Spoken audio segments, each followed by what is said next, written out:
ಪರಲೋಕ ತಂದೆ, ನಿಮ್ಮ ಅತಿ ಪರಿಶುದ್ಧ ನಾಮಕ್ಕೆ ಮಹಿಮೆ ಉಂಟಾಗಲಪ್ಪ ತಂದೆ. ತಂದೆ ಆದರೆ ನಮ್ಮನ್ನು ಕಾಯ್ದೆ ಕಾಪಾಡಿ ಒಂದು ಜೀವಿತರ ಸಂಖ್ಯೆಲಿಟ್ಟು ಇದುವರೆಗೆ ಎಣಿಸಿದ್ದಕ್ಕಾಗಿ ಸಹ ಧನ್ಯವಾದ ತಂದೆ. ಹೌದಪ್ಪ ತಂದೆ, ಅಲ್ಪರು ಅಯೋಗ್ಯರು ಆದಂಥ ನಮ್ಮನ್ನು ಲೋಕದಿಂದ ಆಯ್ದುಕೊಂಡು ಒಂದು ಚಿಕ್ಕ ಗುಂಪಾಗಿ ಕೂಡಿಸಿ ತಂದೆ, ಈ ಆನ್ಲೈನ್ ಮುಖಾಂತರವಾಗಿ ನೀನು ಆಯ್ದುಕೊಂಡ ದಾಸರ ಮುಖಾಂತರವಾಗಿ ಸತ್ಯವಾಕ್ಯವನ್ನು ನಮ್ಮೆಲ್ಲರಿಗೂ ತಿಳಿಸಿದ್ದಕ್ಕಾಗಿ ಧನ್ಯವಾದ ತಂದೆ. ತಂದೆ, ಆ ವಾಕ್ಯವನ್ನು ನಾವೆಲ್ಲರೂ ಕೇಳ ತಂದೆ, ನಿನ್ನ ವಾಕ್ಯದ ಪ್ರಕಾರ ನಡಲಿಕ್ಕೆ ನಮ್ಮೆಲ್ಲರಿಗೂ ಸಹಾಯ ಮಾಡು ತಂದೆ. ತಂದೆ, ಇನ್ನು ಯಾವ ಸಹೋದರ ಬರಬೇಕಾಗಿದೆ ತಂದೆ, ಅವ್ರಿಗೆ ಸಹ ತಂದೆ ತಕ್ಕ ಸಮಯಕ್ಕೆ ಬಂದು ನಿನ್ನ ವಾಕ್ಯವನ್ನು ಕೇಳುವ ಹಾಗೆ ತಂದೆ ಹಾಗೆ ಸಹಾಯ ಮಾಡು ತಂದೆ. ನಿನ್ನ ವಾಕ್ಯವನ್ನು ತಿಳಿಸುವಂತಹ ಸಹೋದರಿಗೋಸ್ಕರ ಸಹ ಬೇಡ್ಕೊಂತಾರೆ ತಂದೆ. ನಿಮ್ಮ ಪವಿತ್ರ ಆತ್ಮನ ಸಹಾಯದಿಂದ ನಮ್ಮೆಲ್ಲರಿಗೆ ನಿನ್ನ ವಾಕ್ಯವನ್ನು ತಿಳಿಸುವ ಹಾಗೆ ತಂದೆ ಅವ್ರಿಗೆ ಸಹ ತಂದೆ ಕೃಪೆ ಕೊಟ್ಟು ನಡೆಸು ತಂದೆ. ತಂದೆ, ಆದಿಯಿಂದ ಅಂತ್ಯದವರೆಗೂ ಈ ಕೂಟದಲ್ಲಿ ನಿಮ್ಮ ಪ್ರಸನ್ನತೆ ಇದ್ದು ಈ ಕೂಟವನ್ನು ಸಹ ತಂದೆ ನಡೆಸಿಕೊಡು. ಇದುವರೆಗೆ ನನ್ನ ಪ್ರಾರ್ಥನಾ ಕೇಳಿದಕ್ಕಾಗಿ ಸಹ ಧನ್ಯವಾದ ತಂದೆ. ಈ ಚಿಕ್ಕ ಪ್ರಾರ್ಥನಾ ನಮ್ಮೆಲ್ಲರ ರಕ್ಷಕನಾದ ಯೇಸು ಕ್ರಿಸ್ತನ ನಾಮದಲ್ಲಿ ಬೇಡ್ತೇನೆ ತಂದೆ, ಆಮೇನ್. ಆಮೇನ್. Thank you brother. ಕರ್ತನಲ್ಲಿ ಪ್ರಿಯ ಸಹೋದರ ಸಹೋದರಿಯರೇ, ಮತ್ತೊಂದು ಬಾರಿ ದೇವರ ಸಂದೇಶವನ್ನು ಆತನು ಕೊಟ್ಟಿದ್ದಂತ ಸತ್ಯವನ್ನು ನಾವು ಧ್ಯಾನ ಮಾಡ್ಲಿಕ್ಕೆ ದೇವರು ಕೊಟ್ಟಿರುವ ಈ ಒಂದು ಸಮಯಕ್ಕೆ ಕೂಡ ಕೃತಜ್ಞತೆ ಹೇಳ್ಕೊಳ್ಳೋಣ. ಸಹೋದರ ಸಹೋದರಿಯರೇ, ಮತ್ತೊಂದು ಬಾರಿ ಕೂಡ ನಾವು ಯಾವ್ದನ್ನ ಮೆಡಿಟೇಟ್ ಮಾಡ್ತಾ ಇದ್ದೀರಿ ಅಂತ ಕೇಳಿದ್ರೆ ಮೆಮೋರಿಯಲ್ ಮೆಡಿಟೇಷನ್ ಬರುವ ಈ ಪ್ರಭು ರಾತ್ರಿ ಭೋಜನೆಯ ಬಗ್ಗೆ ಹಲವಾರು ಕಾರ್ಯಗಳು ಮೆಡಿಟೇಟ್ ಮಾಡ್ತಾ ಇದ್ದೀರಿ. ಅದರಲ್ಲಿ ನಾವು ಒಂದು ಭಾಗ ಆ ಒಂದು 7 ಹಬ್ಬ ಬಗ್ಗೆ ವಿವರವಾಗಿ ಅನೇಕ ವಿಷಯಗಳನ್ನು ನಾವು ಓದ್ತಾ ಇದ್ದೀರಿ. ಅದರಲ್ಲಿ ಮುಖ್ಯವಾಗಿ ನಾವು 3 ವಿಷಯಗಳನ್ನು ನಾವು ಓದ್ಬಿಟ್ಟಿದ್ದೀವಿ. ಯಾವ್ದಂತ ಕೇಳಿದ್ರೆ ನಮ್ಗೆಲ್ಲ ಗೊತ್ತಿದ್ದಂಗೆ ಪಾಸ್ ಓವರ್ ಅಂತ ಹೇಳಿದ್ರೆ ಪಸ್ಕಾ, ಹುಳಿ ಇಲ್ಲದ ರೊಟ್ಟಿ, ಆಮೇಲೆ ಪ್ರಥಮ ಫಲ. ಈ 3 ಬಗ್ಗೆ ಬಂದು ನಾವು ಎಲ್ಲ ಓದಿದ್ದೀರಿ. ಇನ್ನ ವಿವರವಾಗಿ ಅದರ ಒಂದು 7 ಮುಖ್ಯವಾಗಿದ್ದ ಹಬ್ಬ ಅದು ಏನ್ ಸೂಚನೆ ಆಗ್ತದೆ ಅಂತ ನಾವೆಲ್ಲ ಓದಿದೀವಿ. ಎಲ್ಲ ವಿಷಯ ಏನಂತ ಹೇಳಿದ್ರೆ ಇವೆಲ್ಲ ಬಂದು ಸಹೋದರ ಸಹೋದರರೇ ಒಂದು ಛಾಯವಾಗಿತ್ತು ಅಂತ ನಮ್ಗೆಲ್ಲ ಗೊತ್ತು ಅಲ್ವಾ. ಅದರ ನಿಜ ಸ್ವರೂಪ ಯಾವುದಪ್ಪ ಅಂತ ಹೇಳಿದ್ರೆ ಈಗ ನಡೀತಿರುವ ವಿಷಯಗಳು ಅಂತ ಕೂಡ ನಾವು ಓದಿದ್ದೀವಿ. ಅದನ್ನ ನಾವು ಓದುವಾಗ ಅದೇ ತರ ಬಂದು ಒಂದೊಂದು ವಿಷಯನು ಇವಾಗ ನಾವು ನೋಡ್ತಾ ಇರುವ ವಿಷಯ ಬಹಳ ಎಚ್ಚರಿಕೆಯಾದ ಒಂದು ವಿಷಯ ಏನಂತ ಹೇಳಿದ್ರೆ ಅಲ್ಲಿ ಹೇಳಿದಂತ ವಿಷಯಗಳು ಒಂದೊಂದು ಕೂಡ ಅದಕ್ಕೆ ತಕ್ಕದಾಗಿ, ಆ ವಾಕ್ಯ ತಕ್ಕದಾಗಿ, ಆ ಸಮಯಕ್ಕೆ ತಕ್ಕದಾಗಿ ಎಲ್ಲ ಕೂಡ ನೆರವೇರಿದು ಅಂತ ನೋಡ್ತೀವಿ. ಇದೇ ಇಂಪಾರ್ಟೆಂಟ್. ಅಲ್ಲಿ ಆ ಒಂದು ವಾಕ್ಯಗಳ ಪ್ರಕಾರ, ಆ ಹಬ್ಬಗಳ ಪ್ರಕಾರ ಏನ್ ನಡೀತು ಇಲ್ಲಿ ಅಂತ ಹೇಳಿದ್ರೆ ಸೋದರ ಸೋದರಿ ಇವೆಲ್ಲ ಬಂದು ನೆರವೇರಿತು ಅಂತ ನೋಡ್ತೀವಿ. ಅದು ಆತ್ಮೀಯ ರೀತಿಯಲ್ಲಿ ಅವೆಲ್ಲ ಬಂದು ಕೂಡ ಏನಾಗಿತ್ತು ಅಂತ ಕೇಳಿದ್ರೆ ಇದೆಲ್ಲ ನೆರವೇರಿತ್ತು ಅಂತ ನಾವು ನೋಡ್ತೀವಿ ಸೋದರ ಸೋದರಿ. ಹೀಗಿರುವಾಗ ಹೋದ್ವಾರ ನಾವು ನೋಡಿದಂತ ಪಾಠಗಳಲ್ಲಿ ಈ ಪ್ರಥಮ ಫಲ ಅಂತ ನೋಡಿದ್ವಿ. ಮತ್ತೆ ನಾನು ಬಹಳ ಎಕ್ಸ್ಪ್ಲೈನ್ ಮಾಡಕ್ ಹೋಗಲ್ಲ, ಅದು ಮುಂದಿನ ವಿಷಯಗಳೆಲ್ಲ ನಾವು ಎಲ್ಲ ನೋಡ್ಬಿಟ್ಟಿದ್ರಿ. ಆದ್ರಿಂದ ನಾವು ಈ ಪ್ರಥಮ ಫಲದ ಬಗ್ಗೆ ನಾವು ಹೋದ್ವಾರ ನಾವು ನೋಡಿದ್ದು ಕೆಲವು ವಿಷಯಗಳು ಮಾತ್ರ ಅದನ್ನ ನೋಡ್ಬಿಟ್ಟು ನಾವು ಇವತ್ತಿಂದ ಪಾಠಕ್ಕೆ ಹೋಗೋಣ.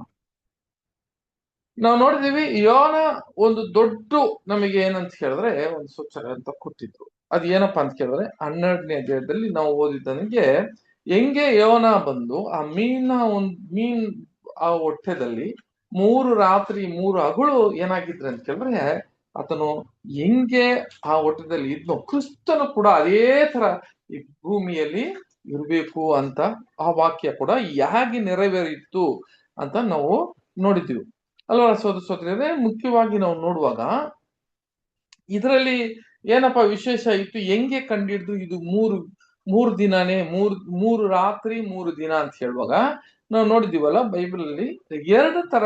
ಒಂದು ಮೂರು ದಿನ ಆ ನಂತರ ಅಂತ ಹೇಳಿ ಕೆಲವು 2 ವಾಕ್ಯಗಳು ಓದಿದ್ದೀವಿ. 3ನೇ ದಿನ ಅಂತ ಕೂಡ ನಾವು ವಾಕ್ಯಗಳು ಓದ್ತೀವಿ. ಆದ್ರೆ ಎಲ್ಲೂ ಕೂಡ ಒಂದು ದಿನದಲ್ಲಿ ಒಂದು ವಾರ ಒಂದೂವರೆ ದಿನದಲ್ಲಿ ಎದ್ದು ಬರ್ತಾರೆ ಅಂತ ಎಲ್ಲೂ ಕೂಡ ವಾಕ್ಯಗಳು ಇಲ್ಲ. ಆದ್ರೆ ಕ್ರಿಸ್ತನು ಆತನ ಹೇಳಿರುವ ಎಲ್ಲಾ ಪ್ರವಾದದ ವಾಕ್ಯಗಳು ನೆರವೇರಲೇಬೇಕು. ಒಂದು ಕೂಡ ಅಲ್ವಾ, ಅದರಲ್ಲಿ ನಾವು ನೋಡಿದ್ವಿ ಧರ್ಮಶಾಸ್ತ್ರದಲ್ಲಿ ಹೇಳಿದಂತ ವಾಕ್ಯಗಳಲ್ಲಿ ಒಂದು ಕೂಡ ಏನಾಗಲ್ಲ, ಅದರ ಪಿಸ್ರು ಹೊಡಿಯಲ್ಲ. ಅದು ಗ್ಯಾರಂಟಿ ನೆರವೇರ್ತದೆ. ಅಂಥದ್ದು ನಾವು ನೋಡ್ಬೇಕಾದ್ರೆ ಕ್ರಿಸ್ತನಲ್ಲಿ ಒಂದು ಆತ್ಮೀಯ ರೀತಿಯಲ್ಲಿ ನಾವು ಇವಾಗ ಅದನ್ನ ಆತ್ಮೀಯ ರೀತಿಯಲ್ಲಿ ತಗೊಬಹುದು. ಆದ್ರೆ ಹೇಳಿರೋ ಪ್ರವಾದನೆಗಳೆಲ್ಲ ಆತ್ಮೀಯ ರೀತಿಯಲ್ಲಿ ನಾವು ಏನ್ ಮಾಡಕ್ಕಾಗಲ್ಲ ಅಂತ ಹೇಳಿದ್ರೆ, ಅದು ಈ ಒಂದು ಒಂದು ಕಾಲ ಕೊಟ್ಬಿಟ್ಟು ಆ ಕಾಲದಲ್ಲಿ ನಾವೇ ಆ ಕಾಲಕ್ಕೆ ಸಂಬಂಧ ವಿಷಯಗಳನ್ನ ಹೇಳಿಕೊಂಡು ಇರಕ್ಕೆ ಸಾಧ್ಯವಿಲ್ಲ. ಅದು ನೆರವೇರುತ್ತೆ ಅಂತ ಹೇಳಿದ್ರೆ ಆಕ್ಚುಲಿ ಅದನ್ನ ನಿಜವಾಗಿ ಹೆಂಗೆ ನೆರವೇರುತ್ತೋ ಅದು ನೆರವೇರಲೇಬೇಕು.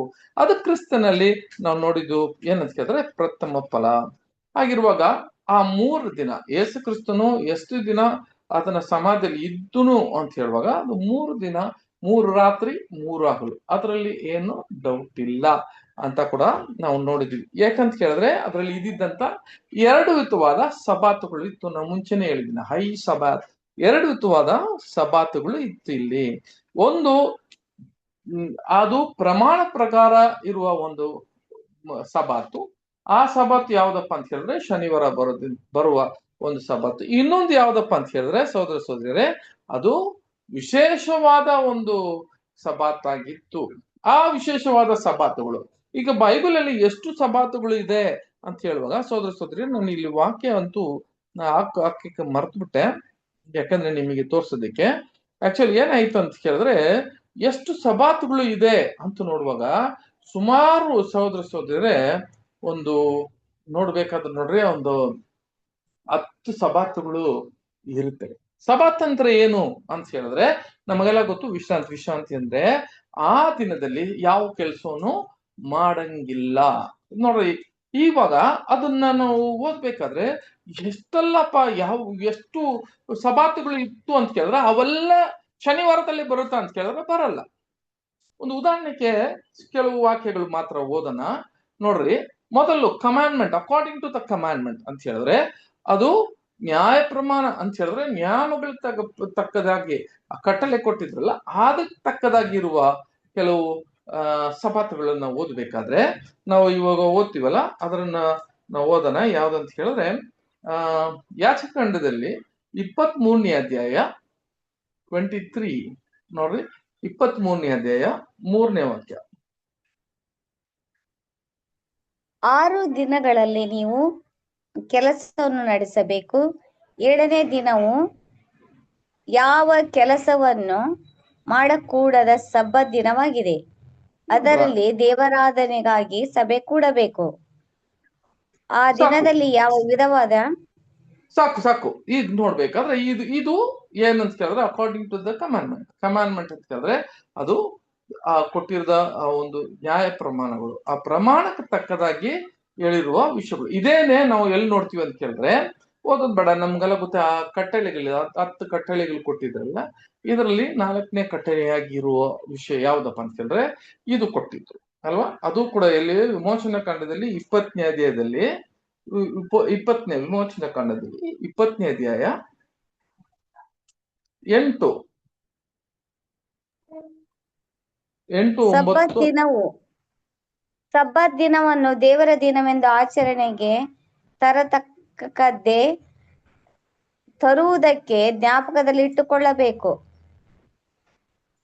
ಆಮೇಲೆ 6 ದಿನಗಳಲ್ಲಿ ನೀನು ದುಡಿದು ನಿನ್ನ ಕೆಲಸವನ್ನೆಲ್ಲ ಮಾಡಬೇಕು.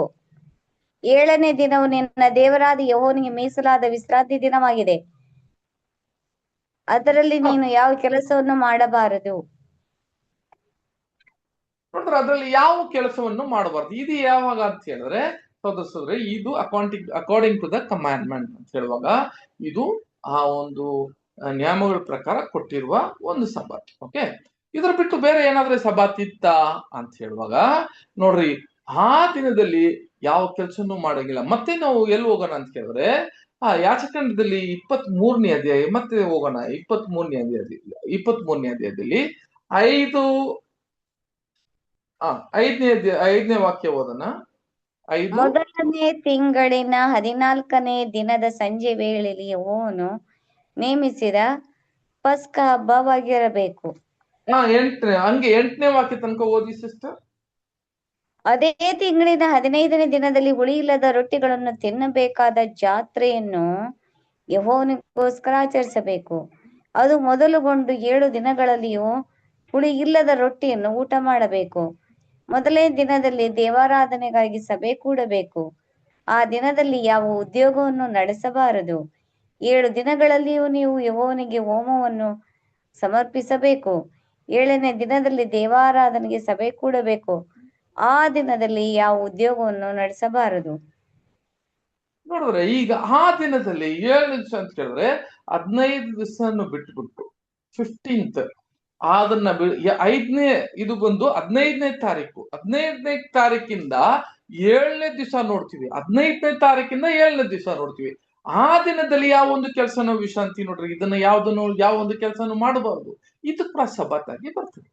ಆಮೇಲೆ ಇನ್ನೊಂದು ವಾಕ್ಯ ಓದೋಣ. ಅದರಲ್ಲೇ 23ನೇ ಅಧ್ಯಾಯದಲ್ಲಿ 15 ಅದರಲ್ಲೇ 15ನೇ ವಾಕ್ಯ, 15ರಿಂದ ಕೆಲವು ವಾಕ್ಯ ಓದ್ರಿ.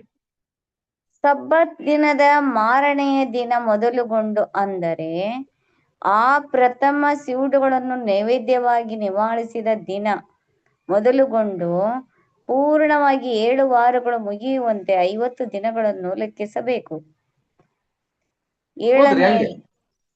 ಏಳನೆಯ ಸಬ್ಬತ್ ದಿನದ ಮರುದಿನದಲ್ಲಿ ಯೆಹೋವನಿಗೆ ಹೊಸ ಬೆಳೆಯ ನೈವೇದ್ಯವನ್ನು ಸಮರ್ಪಿಸಬೇಕು. ಸಾಕು. ಇಲ್ಲಿ ಇನ್ನೊಂದು ವಿಷಯ ಏನಂತ, ಸಾಕು, ಒಂದು ಏಳು ಸಬಾತುಗಳು ಬರ್ತದೆ. ಅದು 7ನೇ ಸಬಾತು ಅಂತ ಹೇಳಿದ್ರೆ ಅದು ಎಷ್ಟಪ್ಪ ಅಂತ 7 into 7 ಅಂತ ಕೇಳಿದ್ರೆ 50ನೇ ದಿನ ಬರುತ್ತೆ. 50 ದಿನ ಅದೇ ಪೆಂಟೆಕೋಸ್ಟ್. ಅವತ್ತು ಏನು ಮಾಡಂಗಿಲ್ಲ ಅಂತ ಕೇಳಿದ್ರೆ ಸಹೋದರ ಸಹೋದರರೇ, ಯಾವ ಒಂದು ಕೆಲಸವನ್ನು ಮಾಡಂಗಿಲ್ಲ. 21ನೇ ವಾಕ್ಯ ಓದ್ರಿ.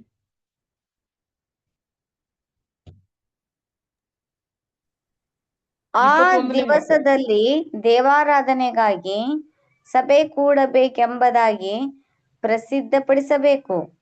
ಅದರಲ್ಲಿ ಯಾವ ಉದ್ಯೋಗವನ್ನು ನಡೆಸಬಾರದು.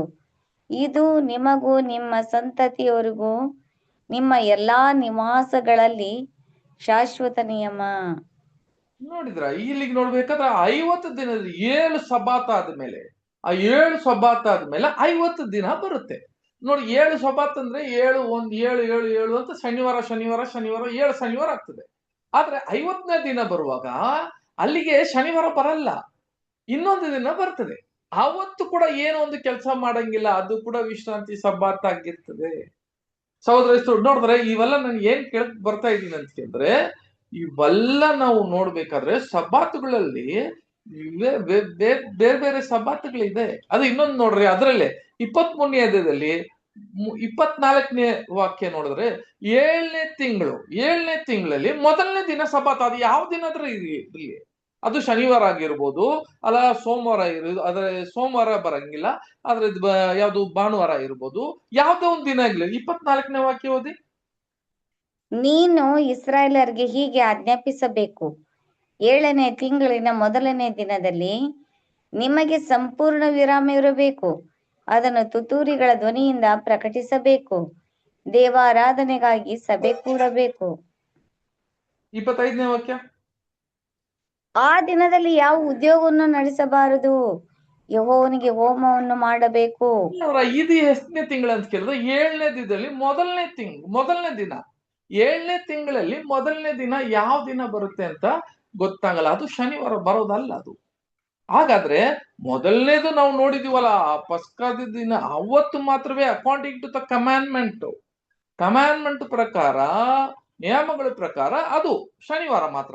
ಇವೆಲ್ಲ ನಾವು ನೋಡ್ಬೇಕಾದ್ರೆ 7 ಅಂತ ಕೇಳಿದ್ರೆ 50ನೇ ದಿನ ನೋಡ್ರಿ. ಮೊದಲನೇ ಹೇಳ್ತೀನಿ, ಪಸ್ಕಾದ್ಮೇಲೆ 15ನೇ ದಿನ ಆದ್ಮೇಲೆ 7 ದಿವಸ ಅವರಿಗೆ ಉಳಿಲ್ಲದ ರೊಟ್ಟಿಯ ಒಂದು ಹಬ್ಬ ಇರ್ತದೆ. ಆ ದಿನದಲ್ಲಿ 7ನೇ ದಿನದಲ್ಲಿ ಅವ್ರು ಯಾವ ಕೆಲಸ ಮಾಡಂಗಿಲ್ಲ.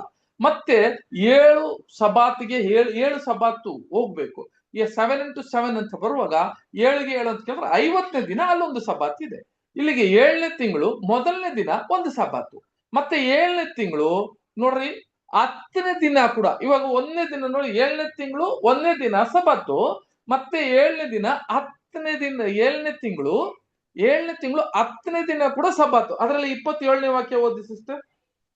ಅದೇ 7ನೇ ತಿಂಗಳಿನ 10ನೇ ದಿನವು ಸರ್ವ ದೋಷ ಪರಿಹಾರಕ ದಿನ.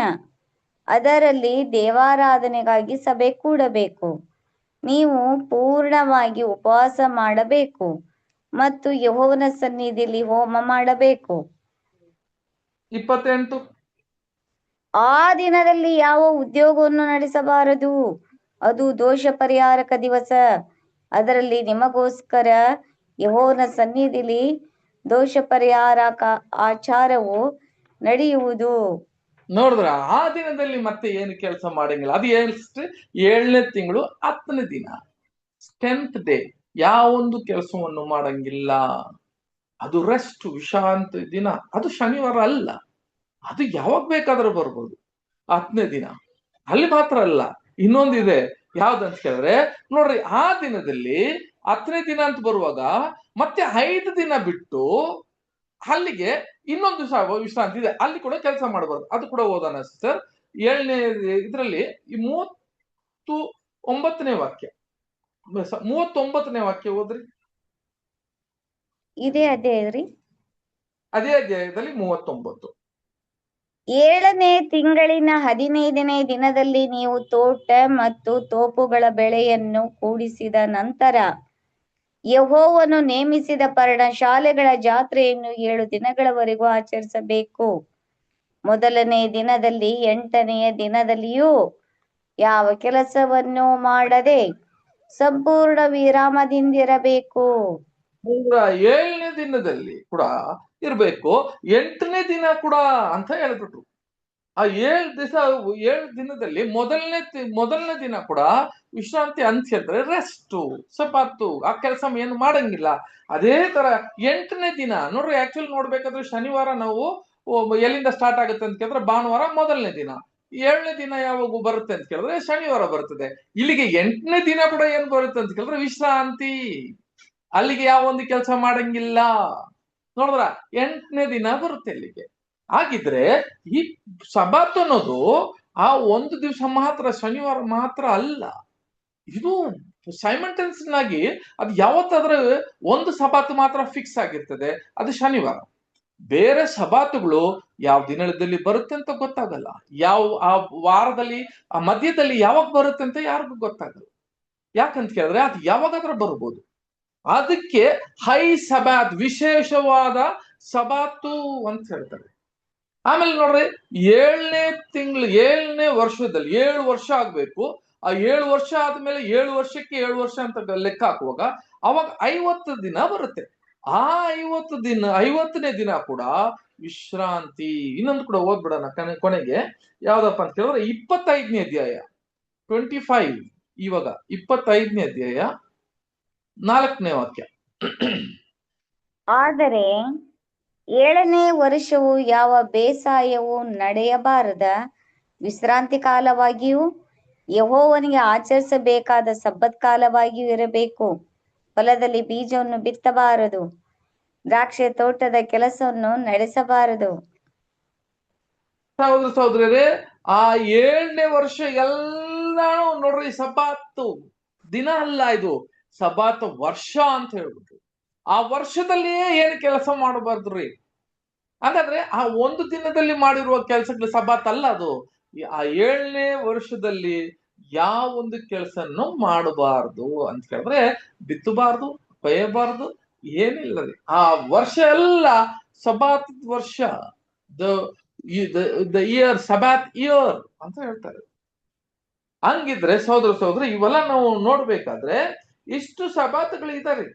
ಈ ಸಬಾತ್ಗಳನ್ನ ನಾವು ನೋಡ್ಬೇಕಾದ್ರೆ ಸಹೋದರರೇ, ಕೊನೆಗೆ ಒಂದು ವಾಕ್ಯ ಯಾವ್ದಪ್ಪ ಅಂತ ಕೇಳಿದ್ರೆ 8, 9, 10 ಓದ್ರಿ. 8 ಓದ್ರಿ ಸಿಸ್ಟರ್. 8ನೇ ವಾಕ್ಯ. ಅದಲ್ಲದೆ 7 ವರ್ಷ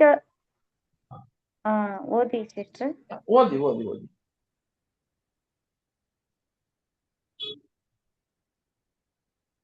ಅದಲ್ಲದೆ 7 ವರ್ಷಕ್ಕೊಂದರಂತೆ 7 ಸಬ್ಬತ್ ವರ್ಷಗಳನ್ನು ಲೆಕ್ಕಿಸಬೇಕು. ಆ 7 ಸಬ್ಬತ್ ಸಂಸ್ಕಾರಗಳ ಕಾಲವು ಅಂದರೆ 49 ವರ್ಷಗಳು ಕಳೆದ ಮೇಲೆ 7ನೇ ತಿಂಗಳಿನ 10ನೇ ದಿನದಲ್ಲಿ ನಿಮ್ಮ ದೇಶದಲ್ಲೆಲ್ಲ ಕೊಂಬಿನ ಧ್ವನಿಯನ್ನು ಮಾಡಿಸಬೇಕು. ಸಕಲ ದೋಷ ಪರಿಹಾರಕವಾದ ಆ ದಿನದಲ್ಲಿ ನಿಮ್ಮ ದೇಶದಲ್ಲೆಲ್ಲ ಆ ಕೊಂಬಿನ ಧ್ವನಿಯನ್ನು ಮಾಡಿಸಬೇಕು. ನೀವು ಇದನ್ನ ಓದಿದ್ರೆ ಆಮೇಲೆ ನೀವು ಓದ್ಕೊಂಡ್ಬಿಡ್ರಿ. ನೋಡ್ಬೇಕಾದ ಸಹೋದರಿ ಎಷ್ಟು ಸಬಾತ್ ಇದೆ ನೋಡಿ. ಅಂತ ಹೇಳಿದ್ರೆ ವಿಶ್ರಾಂತಿ ಅಂತ ಹೇಳಿದ್ರೆ ಎಷ್ಟು ವಿಶ್ರಾಂತಿ ಇದೆ ನೋಡ್ಬೇಕು. ಇವಾಗ ಎಷ್ಟು ವಿಶ್ರಾಂತಿಗಳು ಕೊಟ್ಟಿದ್ದಾರೆ, ಎಷ್ಟು ಸಬಾತ್ ದಿನಗಳು ಇತ್ತು. ಆ ದಿನದಲ್ಲಿ ಕೆಲಸ ಮಾಡಂಗಿಲ್ಲ.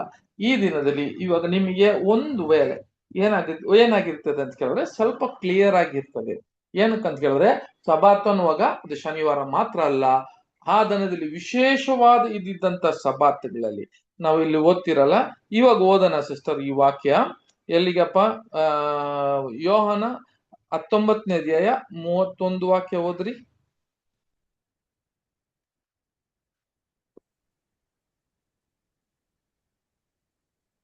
ಯೋಹನ 19:31.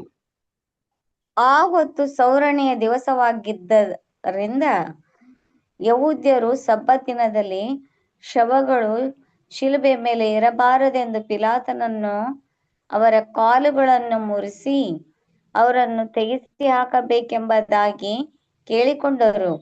ಯಾಕೆಂದರೆ ಆ ಸಬ್ಬತ್ತಿನ ಬಹು ವಿಶೇಷವಾದದ್ದು. ನೋಡ್ರ, ಆ ಸಬ್ಬತ್ ದಿನ ವಿಶೇಷವಾದದ್ದು ಅಂತ ಹೇಳಿದ್ರು. ಹಾಗಿರುವಾಗ ಏನಪ್ಪ ಕ್ಲಿಯರ್ ಆಗಿ ನಾವು ಒಂದು ವಿಷಯ ತಿಳ್ಕೊಂಡ್ಬಿಡೋಣ ಅಂತ ಕೇಳಿದ್ರೆ, ಕ್ರಿಸ್ತನ ಆ ಒಂದು ಮರಣ ಆದ್ಮೇಲೆ ಆತನನ್ನು ಆ ಸಮಾಧಿ ಒಳಗೆ ಇಡಬೇಕಾದ್ರೆ ಆ ವಿಶೇಷವಾದ ಒಂದು ಸಬತ್ತು ಅದು ಶನಿವಾರದ ಸಬತ್ ಅಲ್ಲ. ಹಾಗಾದ್ರೆ ಕ್ರಿಸ್ತನನ್ನ ಅದನ್ನ ಒಳಗೆ ಇಡುವಾಗ ಒಂದು ಸಬತ್ ಇತ್ತು. ಮತ್ತೆ ಇವರು ಹೋಗಿ ಏನ್ ಮಾಡಿದ್ರು ಅಂತ ಕೇಳಿದ್ರೆ, ಮನೆಗೆ ಹೋಗಿ ಅಲ್ಲಿಗೆ ವಿಶ್ರಾಂತಿಯಾಗಿದ್ದು ರೆಸ್ಟ್ ಸಬಾತಲ್ಲಿ ಯಾವ ಕೆಲಸ ಮಾಡಿದಿರ ಇದ್ದು, ಮಾರನೇ ದಿವಸ ಆ ಸಬಾತ್ ಮುಗಿದ ಮೇಲೆ ಮತ್ತೆ ಅವರು ಅಂಗಡಿಗೆ ಹೋಗ್ತಾರೆ. ಎಲ್ಲ ತಂದು ಮತ್ತೆ ಎಲ್ಲ ಅದನ್ನ ಧೂಪವರ್ಗವನ್ನು ಎಲ್ಲ ರೆಡಿ ಮಾಡಿ ಅದನ್ನ ಪ್ರಿಪೇರ್ ಮಾಡಿ ಅದ ಸಿದ್ಧ ಮಾಡಿಕೊಂಡು ಅದನ್ನ ತಗೊಂಡ್ಬಂದು ಮತ್ತೆ ಅವ್ರು ಏನ್ ಮಾಡ್ತಾರೆ ಅಂತ ಕೇಳಿದ್ರೆ ರೆಸ್ಟ್ ತಗೊಂತಾರೆ ಅಂತ ಹೇಳುವಾಗ ಮತ್ತೆ ಇನ್ನೊಂದು ಸಬಾತಲ್ಲಿ ಅವ್ರು ಏನಾಗಿದ್ರು ಅಂತ ಕೇಳಿದ್ರೆ ಅವರು ವಿಶ್ರಾಂತಿ ಅವತ್ತು ಕೂಡ ಇತ್ತು, ರೆಸ್ಟ್ ತಗೊಂಡ್ರು. ಆಮೇಲೆ ಶನಿವಾರ ಆದ್ಮೇಲೆ ಅವರು ಭಾನುವಾರ ಆತನ ಸಮಾಧಿ ಹತ್ರ ಬರ್ತಾನೆ ಅಂತ ನೋಡ್ತೀವಿ. ಸೊ ಆಗಿರುವಾಗ 3 ದಿನ ಪೂರ್ತಿಯಾಗಿ ಅಲ್ಲಿ ಫಿನಿಶ್ ಆಗಿರೋದು ಅಂತ ನೋಡ್ತೀವಿ. ಓಕೆ, ನಾವು ನಾನು ಹೋದ್ವಾರ ನಾವು ನೋಡಿದಂಗೆ ಸಹೋದರ ಸಹೋದರಿ ಇವೆಲ್ಲ ನಾವು ನೋಡ್ಬೇಕಾದ್ರೆ ಅಲ್ವಾ, ಹಂಗ ಯೇಸು ಕ್ರಿಸ್ತನು ಯಾವ ತರ ಅದು ಪೂರೈಸಿತ್ತು, ಯಾವ ತರ ಫುಲ್ಫಿಲ್ಮೆಂಟ್ ಆಗಿತ್ತು ಅಂತ ಕೇಳಿದ್ರೆ ಆತನು ಕೂಡ ಒಂದು ಪ್ರಥಮ ಫಲವಾಗಿ ಮೊದಲನೇ ಪ್ರಥಮ ಫಲ ಯಾರಾಗಿದ್ರು ಅಂತ ಕೇಳಿದ್ರೆ ಯೇಸು ಕ್ರಿಸ್ತನಾಗಿದ್ರು. ಅದೇ ತರ ನಾವು ಕೂಡ ಏನಾಗಿರ್ಬೇಕು ಅಂತ ಕೇಳಿದ್ರೆ ಪ್ರಥಮ ಫಲವಾಗಿ ನಾವು ಕೂಡ ಅದರಲ್ಲಿ ಭಾಗವಹಿಸ್ಬೇಕು. ಅದರಲ್ಲಿ ದೊಡ್ಡ ಪಾಲು ನಮ್ಮ ಕೂಡ ಇದೆ. ನಾವು ನೋಡ್ರಿ ಕ್ರಿಸ್ತನು ಮೊದಲಾಗಿದ್ನು, ಆಮೇಲೆ ನಾವು ಕೂಡ ಅದರಲ್ಲಿ ಬರ್ಬೇಕು ಅಂತ ನಾವು ನೋಡಿದ್ವಿ. ಓಕೆ, ನೆಕ್ಸ್ಟ್ ಎಲ್ಲಿಗಪ್ಪ ಹೋಗೋಣ ಅಂತ ಹೇಳಿದ್ರೆ ನೆಕ್ಸ್ಟ್ ಬಂದು ಪೆಂಟಕಾಸ್ಟ್ ಅಂತ. ಪೆಂಟಕಾಸ್ಟ್ ಅಂದ್ರೆ ನಮಗೆಲ್ಲ ಗೊತ್ತಿದ್ದಂತೆ ಈ ಪೆಂಟಕಾಸ್ಟ್ ಬಗ್ಗೆ ನಮ್ಗೆಲ್ಲ ಗೊತ್ತ್ರಿ. ಪೆಂಟಕಾಸ್ಟ್ ಅಂತ ಹೇಳಿದ್ರೆ ಅದರ ಅರ್ಥವೇ ಏನು ಅಂತ ಹೇಳಿದ್ರೆ 50ನೇ ದಿನ ಅಂತ ನೋಡ್ತೀವಿ. 50 ಅಂತ ಅದರ ಅರ್ಥವೇ 50 ಅಂತ ನೋಡ್ತೀವಿ. ಓಕೆ, ಸರಿ, ಇಲ್ಲಿ ಇರುವಾಗ ವಾಟ್ ಈಸ್ ಮೀನ್ ಬೈ ಇದು ನೋಡ್ರಿ, ಓಲ್ಡ್ ಟೆಸ್ಟಮೆಂಟ್ ಅಲ್ಲಿ ಇದ್ದಂತ ವಿಷಯಗಳಲ್ಲಿ 50 ಅಂತ ಬರ್ತದೆ.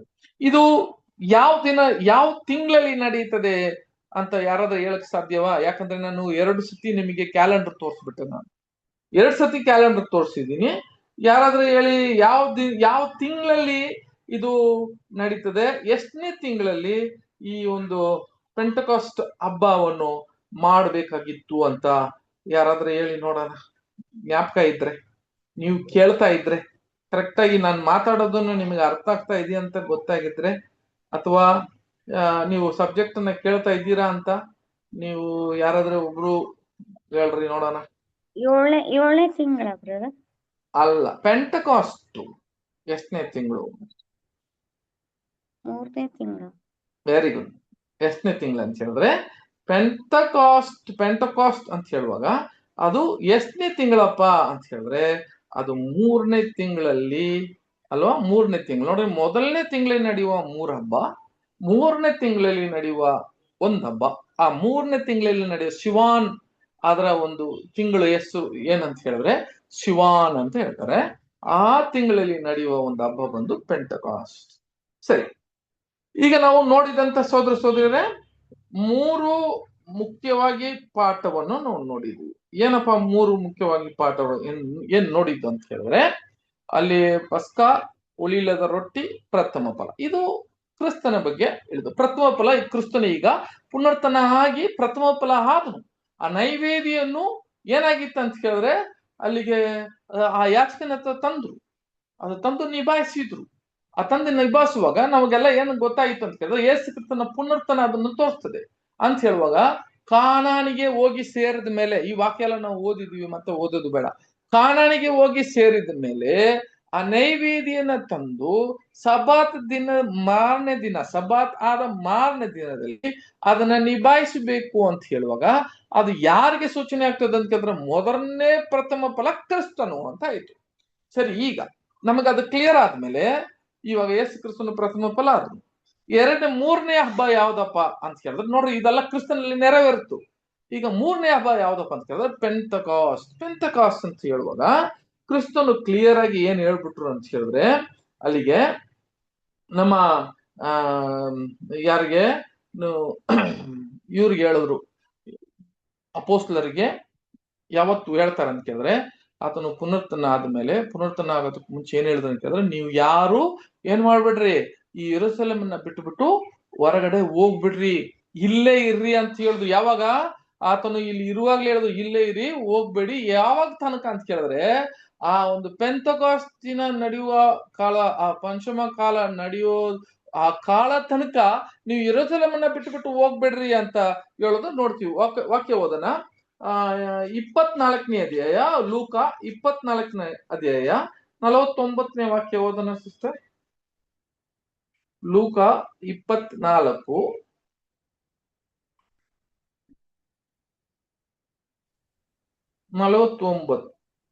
ಇಗೋ, ನನ್ನ ತಂದೆಯು ವಾಗ್ದಾನ ಮಾಡಿದ್ದನ್ನು ನಿಮಗೆ ಕಳಿಸಿ ಕೊಡುತ್ತೇನೆ. ದೇವರು ಮೇಲಣ ಲೋಕದಿಂದ ನಿಮಗೆ ಶಕ್ತಿಯನ್ನು ಒದಗಿಸುವ ತನಕ ಈ ಪಟ್ಟಣದಲ್ಲಿ ಕಾದುಕೊಂಡಿರಿ ಎಂದು ಹೇಳಿದನು. ದೇವರು ನಿಮಗೆ ಪರಿಶುದ್ಧ ಆತ್ಮ ಅಂತ ಹೇಳಿದ್ರೆ ನಿಮಗೆ ಕೊಡುವ ಆ ಒಂದು ದೇವರ ಒಂದು ಪವಿತ್ರ ಆತ್ಮ ನಿಮಗೆ ಕೊಡೋ ತನಕ ನೀವು ಈ ಪಟ್ಟಣ ಬಿಟ್ಟು ಹೋಗ್ಬೇಡ್ರಿ ಅಂತ ಹೇಳಿದ್ರು ಕ್ರಿಸ್ತನಿಗೆ.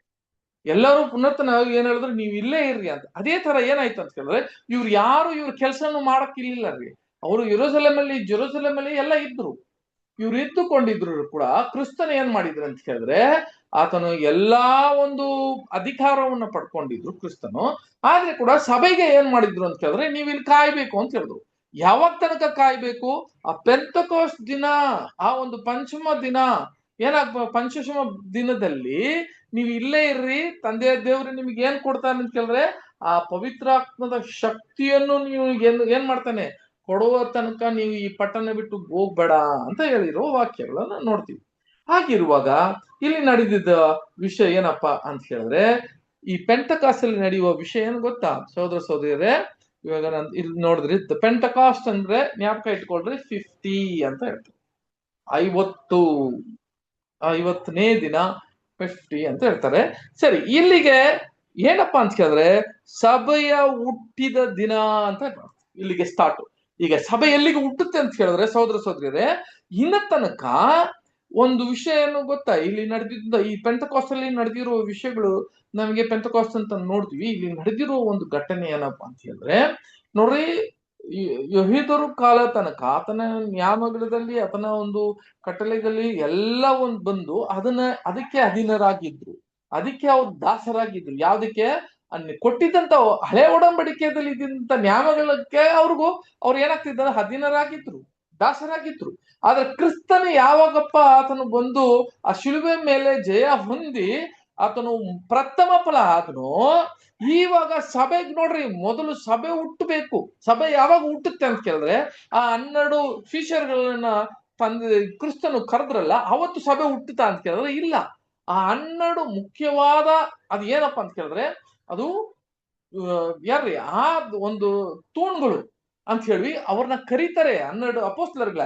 ಆದ್ರೆ ಸಭೆ ಹುಟ್ಟಿದ ಯಾವಾಗ ಅಂತ ಹೇಳಿದ್ರೆ ಆ ದೇವರು ತಂದೆಯ ದೇವರು ಕೊಟ್ಟಿದ್ದಂತ ಅವರಿಗೆ ಪವಿತ್ರ ಆತ್ಮ ಯಾವಾಗ ಕೊಟ್ರು, ಯಾವಾಗಪ್ಪ ಸಭೆ ಹುಟ್ಟುತ್ತೆ ಅಂತ ಕೇಳಿದ್ರೆ ಆ ಪಂಚಮ ದಿನದಲ್ಲೇ ಇದು ನಡೆದಿದ್ದಂತ ವಿಷಯ. ವಾಕ್ಯ ಕೂಡ ನಾವು ಓದೋಣ.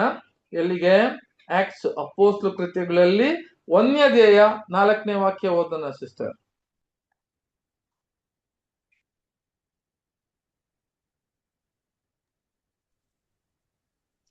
ಹೀಗಿರಲಾಗಿ ಆತನು ಅವರೊಂದಿಗೆ ಕೂಡಿದಾಗ ಅವರಿಗೆ, ಯೋಹಾನನಂತೂ ನೀರಿನಿಂದ ದೀಕ್ಷಾಸ್ನಾನ ಮಾಡಿಸಿದನು, ನಿಮಗಾದರೂ ಇನ್ನೂ ಸ್ವಲ್ಪ ದಿವಸದೊಳಗಾಗಿ ಪವಿತ್ರಾತ್ಮದಲ್ಲಿ ಸ್ನಾನವಾಗುವುದು. ಆದ ಕಾರಣ ನೀವು ಯೆರೂಸಲೇಮನ್ನು ಬಿಟ್ಟು ಹೋಗದೆ ತಂದೆ ಮಾಡಿದಂತ ನೀವು ನನ್ನಿಂದ ಕೇಳಿದಂತ ವಾಗ್ದಾನಕ್ಕೆ ಕಾದುಕೊಂಡಿರ್ರಿ ಎಂದು ಅಪ್ಪಣೆ ಕೊಟ್ಟನು. ನೋಡಿದ್ರ, ಈಗ ಈ ಆತ್ಮನೆಯನ್ನ ಕೊಟ್ಟಿದ್ರು. ಅವಾಗ ಏನಾಗಿತ್ತು ಅಂತ ಹೇಳಿದ್ರೆ, ಸಹೋದರ ಸಹೋದರರೇ, ಇಲ್ಲಿಗೆ ಸಭೆ ಅಲ್ಲಿ ಇದ್ದಂತ ನಡೀತು. ಸಭೆ ಅಲ್ಲಿಂದಾನೆ ಏನಾಯ್ತು ಗೊತ್ತಾ, ಸಭೆ ಕೂಡಿ ಬರೋಕೆ ಶುರುವಾಯ್ತು. ಪವಿತ್ರಾತ್ಮದಿಂದ ತುಂಬಿದ್ರು. ಆತನ ಆ ಒಂದು ಬೆಂಕಿಯ ನಾವು ಬಂತು ಅವ್ರ ಮೇಲೆ.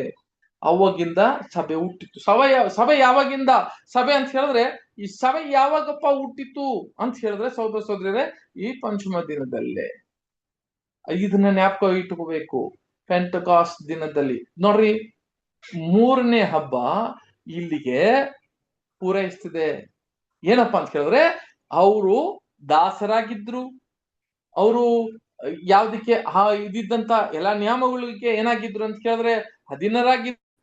ಅಲ್ಲಿಂದ ಅವ್ರಿಗೆ ಬಿಡುಗಡೆ ಸಿಕ್ತು. ಈಗ ಅದು ಮಾತ್ರ ಅಲ್ಲ, ಕ್ರಿಸ್ತನು ಆತನ ಶಿಲುಬೆ ಮರಣದಿಂದ ಏನಾಯ್ತು ಅಂತ ಕೇಳಿದ್ರೆ, ಈ ಲೋಕಕ್ಕೆ ಒಂದು ವಿಮೋಚನೆ ಸಿಕ್ತು, ಬಿಡುಗಡೆ, ಪಾಪದಿಂದ ಬಿಡುಗಡೆ ಸಿಕ್ತು.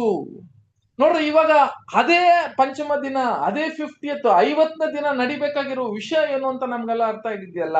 ಏನಾಗ್ಬೇಕು ಅಂತ ಕೇಳಿದ್ರೆ, ಆತನು ಎಲ್ಲರೂ ಏನಾಗ್ಬೇಕ್ರಿ, ಅವ್ರವ್ರ ಮನೆಗೆ ಆ ಕಟ್ಟುಗಳಿಂದ ಎಲ್ಲ ಹೊರಗಡೆ ಬರಬೇಕು. ಆ ಬೇಡಿಗಳಿಂದ ಏನಾಗ್ತಾರೆ ಅಂತ ಕೇಳಿದ್ರೆ ಹೊರಗಡೆ ಬರಬೇಕು. ಅವ್ರಿಗೆಲ್ಲ ರಿಲೀಸ್, ಬಿಡುಗಡೆ ಕೊಡಬೇಕು.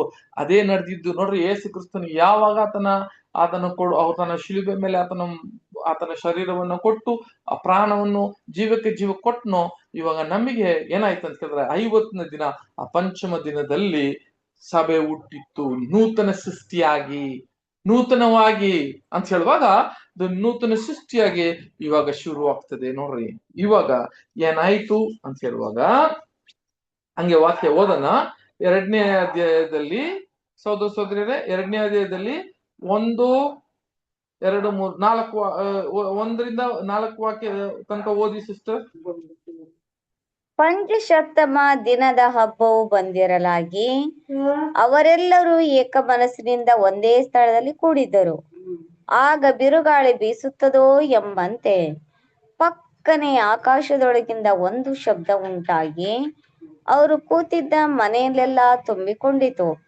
ಅದಲ್ಲದೆ ಉರಿಯಂತಿದ್ದ ನ್ಯಾಲಿಗೆಗಳು ವಿಂಗಡಿಸಿಕೊಳ್ಳುವ ಹಾಗೆ ಅವರಿಗೆ ಕಾಣಿಸಿ ಅವರಲ್ಲಿ ಒಬ್ಬೊಬ್ಬರ ಮೇಲೆ ಒಂದೊಂದಾಗಿ ಕೂತುಕೊಂಡವು. ಆಗ ಅವರೆಲ್ಲರೂ ಪವಿತ್ರಾತ್ಮ ಭರಿತರಾಗಿ ಆ ಆತ್ಮ ತಮಗೆ ನುಡಿಯುವ ಶಕ್ತಿಯನ್ನು ಕೊಡುವ ಪ್ರಕಾರ ಬೇರೆ ಬೇರೆ ಭಾಷೆಗಳಿಂದ ಮಾತಾಡುವುದಕ್ಕೆ ಪ್ರಾರಂಭಿಸಿದರು. ಈಗ ನೋಡ್ಬೇಕಾದ್ರೆ ಸಹೋದರ, ಇವಾಗ ನೋಡಿದ್ರ ಸಭೆ ಈಗ ಹುಟ್ಟುತ್ತದೆ. ಇನ್ನ ತನಕ ಇವ್ರಿಗೆ ಏನ್ ಕೊಟ್ಟಿಲ್ಲ ಅಂತ ಹೇಳಿದ್ರೆ, ಬೇರೆ ಇವರು ಜೆರುಸಲೇಮನ್ನ ಬಿಟ್ಬಿಟ್ಟು ಎಲ್ಲೂ ಹೋಗಿ ಆತನ ಸುವಾರ್ತೆಯನ್ನು ಇವರು ಕೊಟ್ಟಿದ್ದ ದೇವನು ಇವರಿಗೆ ಕೊಟ್ಟಿರುವ ವಾಗ್ದಾನವರು ಯಾರ ಹತ್ರನೂ ಹಂಚಿಕೊಳ್ಳಕ್ಕೆ ಸಾಧ್ಯವೇ ಇರ್ಲಿಲ್ಲ. ಮುಂಚೆ ಎಲ್ಲರೂ ಬೇರೆ ಜಾತಿಗಳೆಲ್ಲನೂ ಎಲ್ಲಿಗೆ ಹೋಗ್ತಾ ಇದ್ರು ಅಂತ ಕೇಳಿದ್ರೆ ಜೆರುಸಲೇಮಿಗೆ ಹೋಗ್ತಾ ಇದ್ರು. ಆತನ ವಾಕ್ಯಗಳನ್ನ ಕೇಳಕ್ಕೆ ಅವರೆಲ್ಲ ಏನ್ ಮಾಡ್ತಿದ್ರು ಅಂತ ಕೇಳಿದ್ರೆ ಅಲ್ಲಿಗೆ ಹೋಗಿ ಅವರು ಬಿಸ್ನೆಸ್ ಮಾಡಕ್ಕೆ ಅಲ್ಲಿ ಹೋಗುವಾಗ ವಾಕ್ಯಗಳೆಲ್ಲ ಕೇಳ್ತಾ ಇದ್ರು. ಈಗ ಏನ್ ನಡೀತದೆ ಅಂತ ಕೇಳಿದ್ರೆ ಸಹೋದರ ಸಹೋದರಿಯರೇ, ಇಲ್ಲಿಗೆ ಈಗ ದೇವರು ಬೇರೆ ಬೇರೆ ಭಾಷೆಯನ್ನ ಕೊಟ್ಟುಬಿಟ್ಟು ಅವರಿಗೆ ಕೊಟ್ಟಿದ್ದಂತ ಶಕ್ತಿ, ಅವರಿಗೆ ಪವಿತ್ರಾತ್ಮನ ಕೊಡುವಾಗ ಏನ್ ಅರ್ಥ ಆಗುತ್ತೆ ಅಂತ ಕೇಳಿದ್ರೆ, ಈಗ ಸಭೆ ಬಿಡುಗಡೆ, ಎಲ್ಲ ಲೋಕಕ್ಕೆ ವಾಕ್ಯವನ್ನು ಸಾರೋದಿಕ್ಕೆ, ಇವರೆಲ್ಲರನ್ನು ಕಳ್ಸಕ್ಕೆ, ಸಭೆಯನ್ನ ಹುಟ್ಟಿಸೋದಕ್ಕೆ, ಸಭೆಗೆ ಮೊದಲನೇ ಅಲ್ಲಿ ಹುಟ್ಟೋದು ಇಲ್ಲೇ ನೋಡ್ತೀವಿ. ಅವಾಗ ಏನ್ ನಡೀತು? 38ನೇ ವಾಕ್ಯ ನೋಡ್ರಿ, ಜನರು ಹೆಂಗ್ ಸೇರಿದ್ರಂತೆ. ವಾಕ್ಯ ಓದೋಣ, 38ನೇ ವಾಕ್ಯ ಓದಿಸ್ತಾರೆ ಹಂಗೆ. ಪೇತ್ರನು ಅವರಿಗೆ, ನಿಮ್ಮ ಪಾಪಗಳು ಪರಿಹಾರ ಆಗುವುದಕ್ಕಾಗಿ ನಿಮ್ಮಲ್ಲಿ ಪ್ರತಿಯೊಬ್ಬರು ದೇವರ ಕಡೆಗೆ ತಿರುಗಿಕೊಂಡು ಯೇಸು ಕ್ರಿಸ್ತನ ಹೆಸರಿನ ಮೇಲೆ ದೀಕ್ಷಾಸ್ನಾನ ಮಾಡಿಸಿಕೊಳ್ಳಿರಿ, ಆಗ ನೀವು ಪವಿತ್ರಾತ್ಮ ದಾನವನ್ನು ಹೊಂದುವಿರಿ. ಆ ವಾಗ್ದಾನವು ನಿಮಗೂ ನಿಮ್ಮ ಮಕ್ಕಳಿಗೂ ದೂರವಾಗಿರುವರೆಲ್ಲರಿಗೂ ಅಂತೂ ನಮ್ಮ ದೇವರಾಗಿರುವ ಕರ್ತನು ತನ್ನ ಕಡೆಗೆ ಕರೆಯುವರೆಲ್ಲರಿಗೂ ಮಾಡೋಣವಾಗಿದೆ ಎಂದು ಹೇಳಿದನು. 39.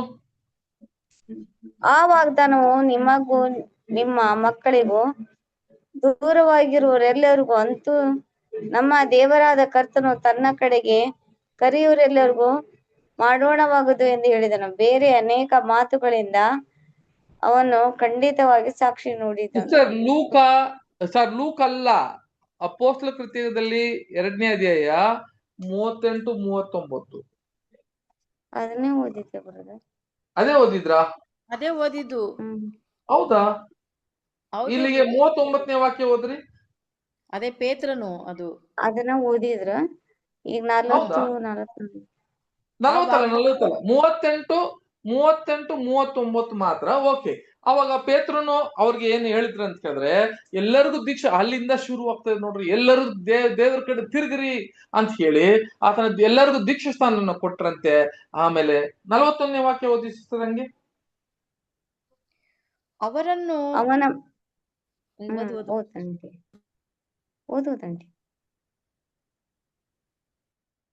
ಓದ್ರಿ. ಅವರನ್ನು ಎಚ್ಚರಿಸಿದನು. ಅವನ ಮಾತಿಗೆ ಒಪ್ಪಿಕೊಂಡವರು ದೀಕ್ಷಾಸ್ನಾನ ಮಾಡಿಸಿಕೊಂಡರು. ಆ ದಿವಸ ಸುಮಾರು 3,000 ಜನರು ಅವರಲ್ಲಿ ಸೇರಿದ್ದರು. ನೋಡಿದ್ರ, ಇವಾಗ ಏನಾಯ್ತು ಅಂತ ಹೇಳಿದ್ರೆ, ಅವಾಗಿಂದ ಅಲ್ಲಿಂದ ಶುರುವಾಯ್ತು ನೋಡ್ರಿ. ಸಭೆ ಕೂಡ ಶುರುವಾಯ್ತು. 12 ಜನ ಮಾತ್ರ ಇದ್ದು, ಕೆಲವರು ಮಾತ್ರ ಸೇರ್ಕೊಂಡಿದ್ರು. ಈಗ ಏನಪ್ಪ ಅವ್ರಿಗೆ ಅಧಿಕಾರ ಸಿಕ್ತು ಅಂತ ಕೇಳಿದ್ರೆ, ಸಭೆ ಕ್ರಿಸ್ತನ ನೀವು ಕ್ರಿಸ್ತನ ಬಗ್ಗೆ ಏನ್ರಿ ನೀವು ಸೇರ್ಬೇಕಂದ್ರೆ ದೀಕ್ಷಾ ಸ್ಥಾನ ತಗೊಳ್ರಿ. ಒಂದು ಹೊಸ ಒಂದು ದಾರಿಯನ್ನ ಮಾರ್ಗವನ್ನು ಈಗ ಕ್ರಿಸ್ತನನ್ನು ತೋರಿಸಿ ಆ ಸಭೆ ಸೆಲೆಕ್ಷನ್ ಮಾತ್ರವೇ. ಸಹೋದರ ಇಲ್ಲಿ ಕ್ಲಿಯರ್ ಆಗಿ ನೀವು ಒಂದು ವಿಷಯ ಅರ್ಥ ಮಾಡ್ಕೊಬೇಕ್ರಿ. ಏನಂತ ಕೇಳಿದ್ರೆ, ಲೋಕದಲ್ಲಿ ಇರುವವರಿಗೆ ಎಲ್ಲ ಕರೆ ಮಾಡ್ಲಿಲ್ಲ ಇಲ್ಲಿಗೆ. ಆತನ ಸಭೆಗಾಗಿ, ಆತನ ಶರೀರವಾಗಿ ಯಾರು ಜೀವಿಸ್ತಾರೋ, ಆತನ ಜೊತೆಗೆ ಯಾರಪ್ಪ ರಾಜ್ಯದಲ್ಲಿ ಆತನ ಜೊತೆಗೆ ಇದ್ದು ಯಾರು ಯಾಜಕನಾಗಿನೋ ಅರಸನಾಗಿ ಜೊತೆಗೆ ಇರುವನೋ ಅವ್ರನ್ನ ಮಾತ್ರವೇ ಇಲ್ಲಿಗೆ ಚೂಸ್ ಮಾಡ್ತಾರೆ. ಆತನ ದೀಕ್ಷಾ ಸ್ಥಾನ ಅಂತ ಹೇಳುವಾಗ ಅವ್ರಿಗೆ ಮಾತ್ರವೇ ದೀಕ್ಷಾ ಸ್ಥಾನ ಕೊಡ್ತಾರೆ. ನೂತನ ಸೃಷ್ಟಿಯಾಗಿರುವ ನ್ಯೂ ಕ್ರಿಯೇಷನ್ಗೆ ಅವ್ರಿಗೆ ಮಾತ್ರ ಕೊಟ್ಟು ಈಗ 3,000 ಜನ ಅಲ್ಲಿಗೆ ಬರ್ತಾರೆ. ನೋಡ್ರಿ ಎಷ್ಟು ಜನ ಬರ್ತಾರೆ ಅಂತ ಕೇಳಿದ್ರೆ ಬರ್ತಾರೆ. 47ನೇ ವಾಕ್ಯ ಹೋದ್ರಿ. 47. ದೇವರನ್ನು ಕೊಂಡಾಡುವರಾಗಿ ಜನರೆಲ್ಲರ ದಯವನ್ನು ಹೊಂದುವರಾಗಿಯೂ ಇದ್ದರು. ಆತನು ರಕ್ಷಣೆಯ ಮಾರ್ಗದಲ್ಲಿರುವವರನ್ನು ದಿನಲೂ ಅವರ ಮಂಡಳಿಗೆ ಸೇರಿಸುತ್ತಿದ್ದನು. ನೋಡ್ತಾರ, ದಿನವೂ ಏನಾಗ್ತಾ ಇತ್ತು ಅಂತ ಕೇಳಿದ್ರೆ ದಿನವೂ ಸೇರ್ತಾ ಇದ್ರಂತೆ. ದಿನವೂ ಏನಾಯ್ತು ಅಂತ ಕೇಳಿದ್ರೆ ಎಲ್ಲರೂ ದಿನವೂ ಸೇರ್ತಾ ಇದಾರಂತೆ. ಹಂಗಂತ ಹೇಳಿದ್ರೆ ಏನರ್ಥ ಗೊತ್ತಾ? ಇಲ್ಲಿಂದ ದಿನವೂ ಕ್ರಿಸ್ತನೊಳಗೆ ಸೇರಕ್ಕೆ ಶುರುವಾಯ್ತು. ಸಹೋದರರೇ, ಇವಾಗ ನಾವ್ ಎಲ್ಲಿದ್ದೀರಿ ಅಂತ ಕೇಳಿದ್ರೆ ಈ ಹಬ್ಬದಲ್ಲಿ ಕೂಡ ನಾವು ಇದ್ದೀರಾ? ಹೌದು. ಎಲ್ಲರಿಗೂ ಸುವಾರ್ತೆಯನ್ನ ಸಾರ್ತೀರಾ? ಹೌದು. ಏನಂತ ಸಾರ್ತೀವಿ? ಆ ಸುವಾರ್ತೆಯನ್ನ ಸಾರಿ ಎಷ್ಟು ದೊಡ್ಡ ಒಂದು ಕರೆಯನ್ನ ತೋರಿಸ್ತೀವಿ. ಆ ರಾಜ್ಯದಲ್ಲಿ ನಿಮಗ್ ಕೂಡ ಒಂದು ಪಾಲಿದೆ ಅಂತ ನಾವು ತೋರಿಸ್ತಾ ಕೊಡ್ತಾ ಇದೀವಿ. ಆ ಒಂದು ದೊಡ್ಡ ಕರೆಯನ್ನು ಎಲ್ಲರಿಗೂ ಕೊಟ್ಟು ಅವರನ್ನು ಕೂಡ ದೀಕ್ಷಾ ಸ್ಥಾನ ಕೊಟ್ಟು ನಾವೆಲ್ಲ ಕೂಡ ಈ ಒಂದು ಪಂಚಶಮ ಈ ಹಬ್ಬದಲ್ಲಿ ನಾವು ದೊಡ್ಡ ಪಾಲಿದಿರಲ್ಲ. ನಮ್ಮನ್ನ ಕೂಡ ಏನ್ ಮಾಡಿದ್ರಿ? ಹುಟ್ಟುವ ಹಬ್ಬ, ಸಭೆ ಹುಟ್ಟುತ್ತಾ ಇದೆ. ದಿನ ನಾವ್ ಏನಾಗ್ತೀವಿ ಅಂತ ಕೇಳಿದ್ರೆ, ಒಬ್ರು ದೀಕ್ಷಾ ಸ್ಥಾನ ತಗೋತಾರೆ ಅಂತ ಕೇಳಿದ್ರೆ ಅವ್ರಿಗೆ ಏನರ್ಥ ಅಂತ ಕೇಳಿದ್ರೆ ಅವ್ರು ನೂತನ ಸೃಷ್ಟಿಯಾಗಿ ಹುಟ್ಟುತ್ತಾರಲ್ಲ. ಹಾಗಿರುವಾಗ ಈ ಒಂದು ಪ್ರಾಫಸಿ ಅಂತ ಕೇಳಿದ್ರೆ ಈ ಒಂದು ಏನ್ರಿ ಪ್ರವಾದನೆ ನೆರವೇರ್ತಾ ಬಂತು. ಎಲ್ಲಿ ತನಕ ಬಂತು ಅಂತ ಕೇಳಿದ್ರೆ ಇಲ್ಲಿ ತನಕ ಬಂತು. ಇವಾಗ ತನಕ ನಾವೆಲ್ಲ ಕೂಡ ಏನಾಗಿದ್ರಿ? ಇದ್ರಲ್ಲಿ ಒಂದು ಸೇರಿದೀವಿ, ಸತ್ಯವಾಕ್ಯನ ಕೇಳಿದೀವಿ. ಆ ಒಂದು ದಿನದಲ್ಲಿ ಆ ಸಭೆಯಲ್ಲಿ ಕೂಡ ಬಂದಿದೀವಿ ಅಂತ ನಾವು ತಿಳ್ಕೊಬೇಕ್ರಿ. ಅದರಲ್ಲಿ ನಾವು ಅಪೊಸ್ತಲ ಪೌಲ್ ಹೇಳ್ದಂಗೆ ನಮಗೆ ಹೇಳ್ತಾನೆ ಅಂತ ಕೇಳಿದ್ರೆ 1ನೇ ಕೊರಿಂಥಿಯ 12ನೇ ಅಧ್ಯಾಯ 13ನೇ ವಾಕ್ಯ. 1 ಕೊರಿಂಥಿಯನ್ಸ್ 12ನೇ ಅಧ್ಯಾಯ 13ನೇ ವಾಕ್ಯ.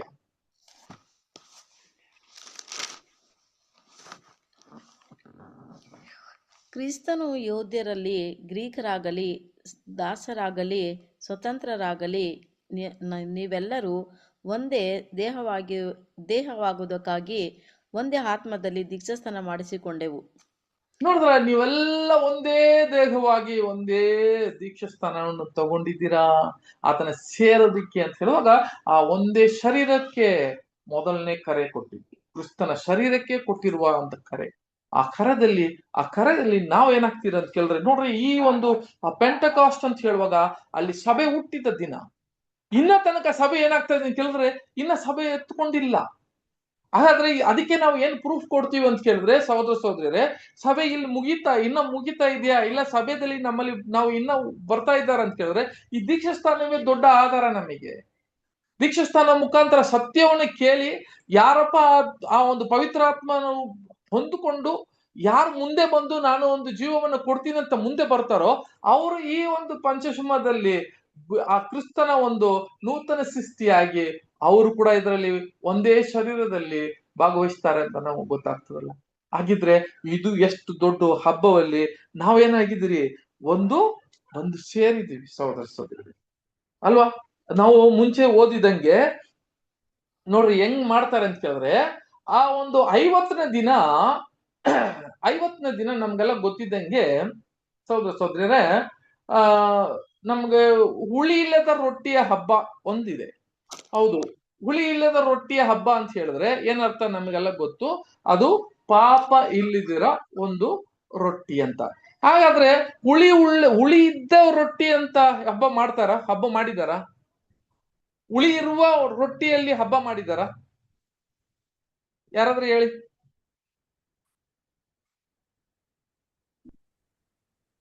ಹುಳಿ ಅಂದ್ರೆ ಏನು?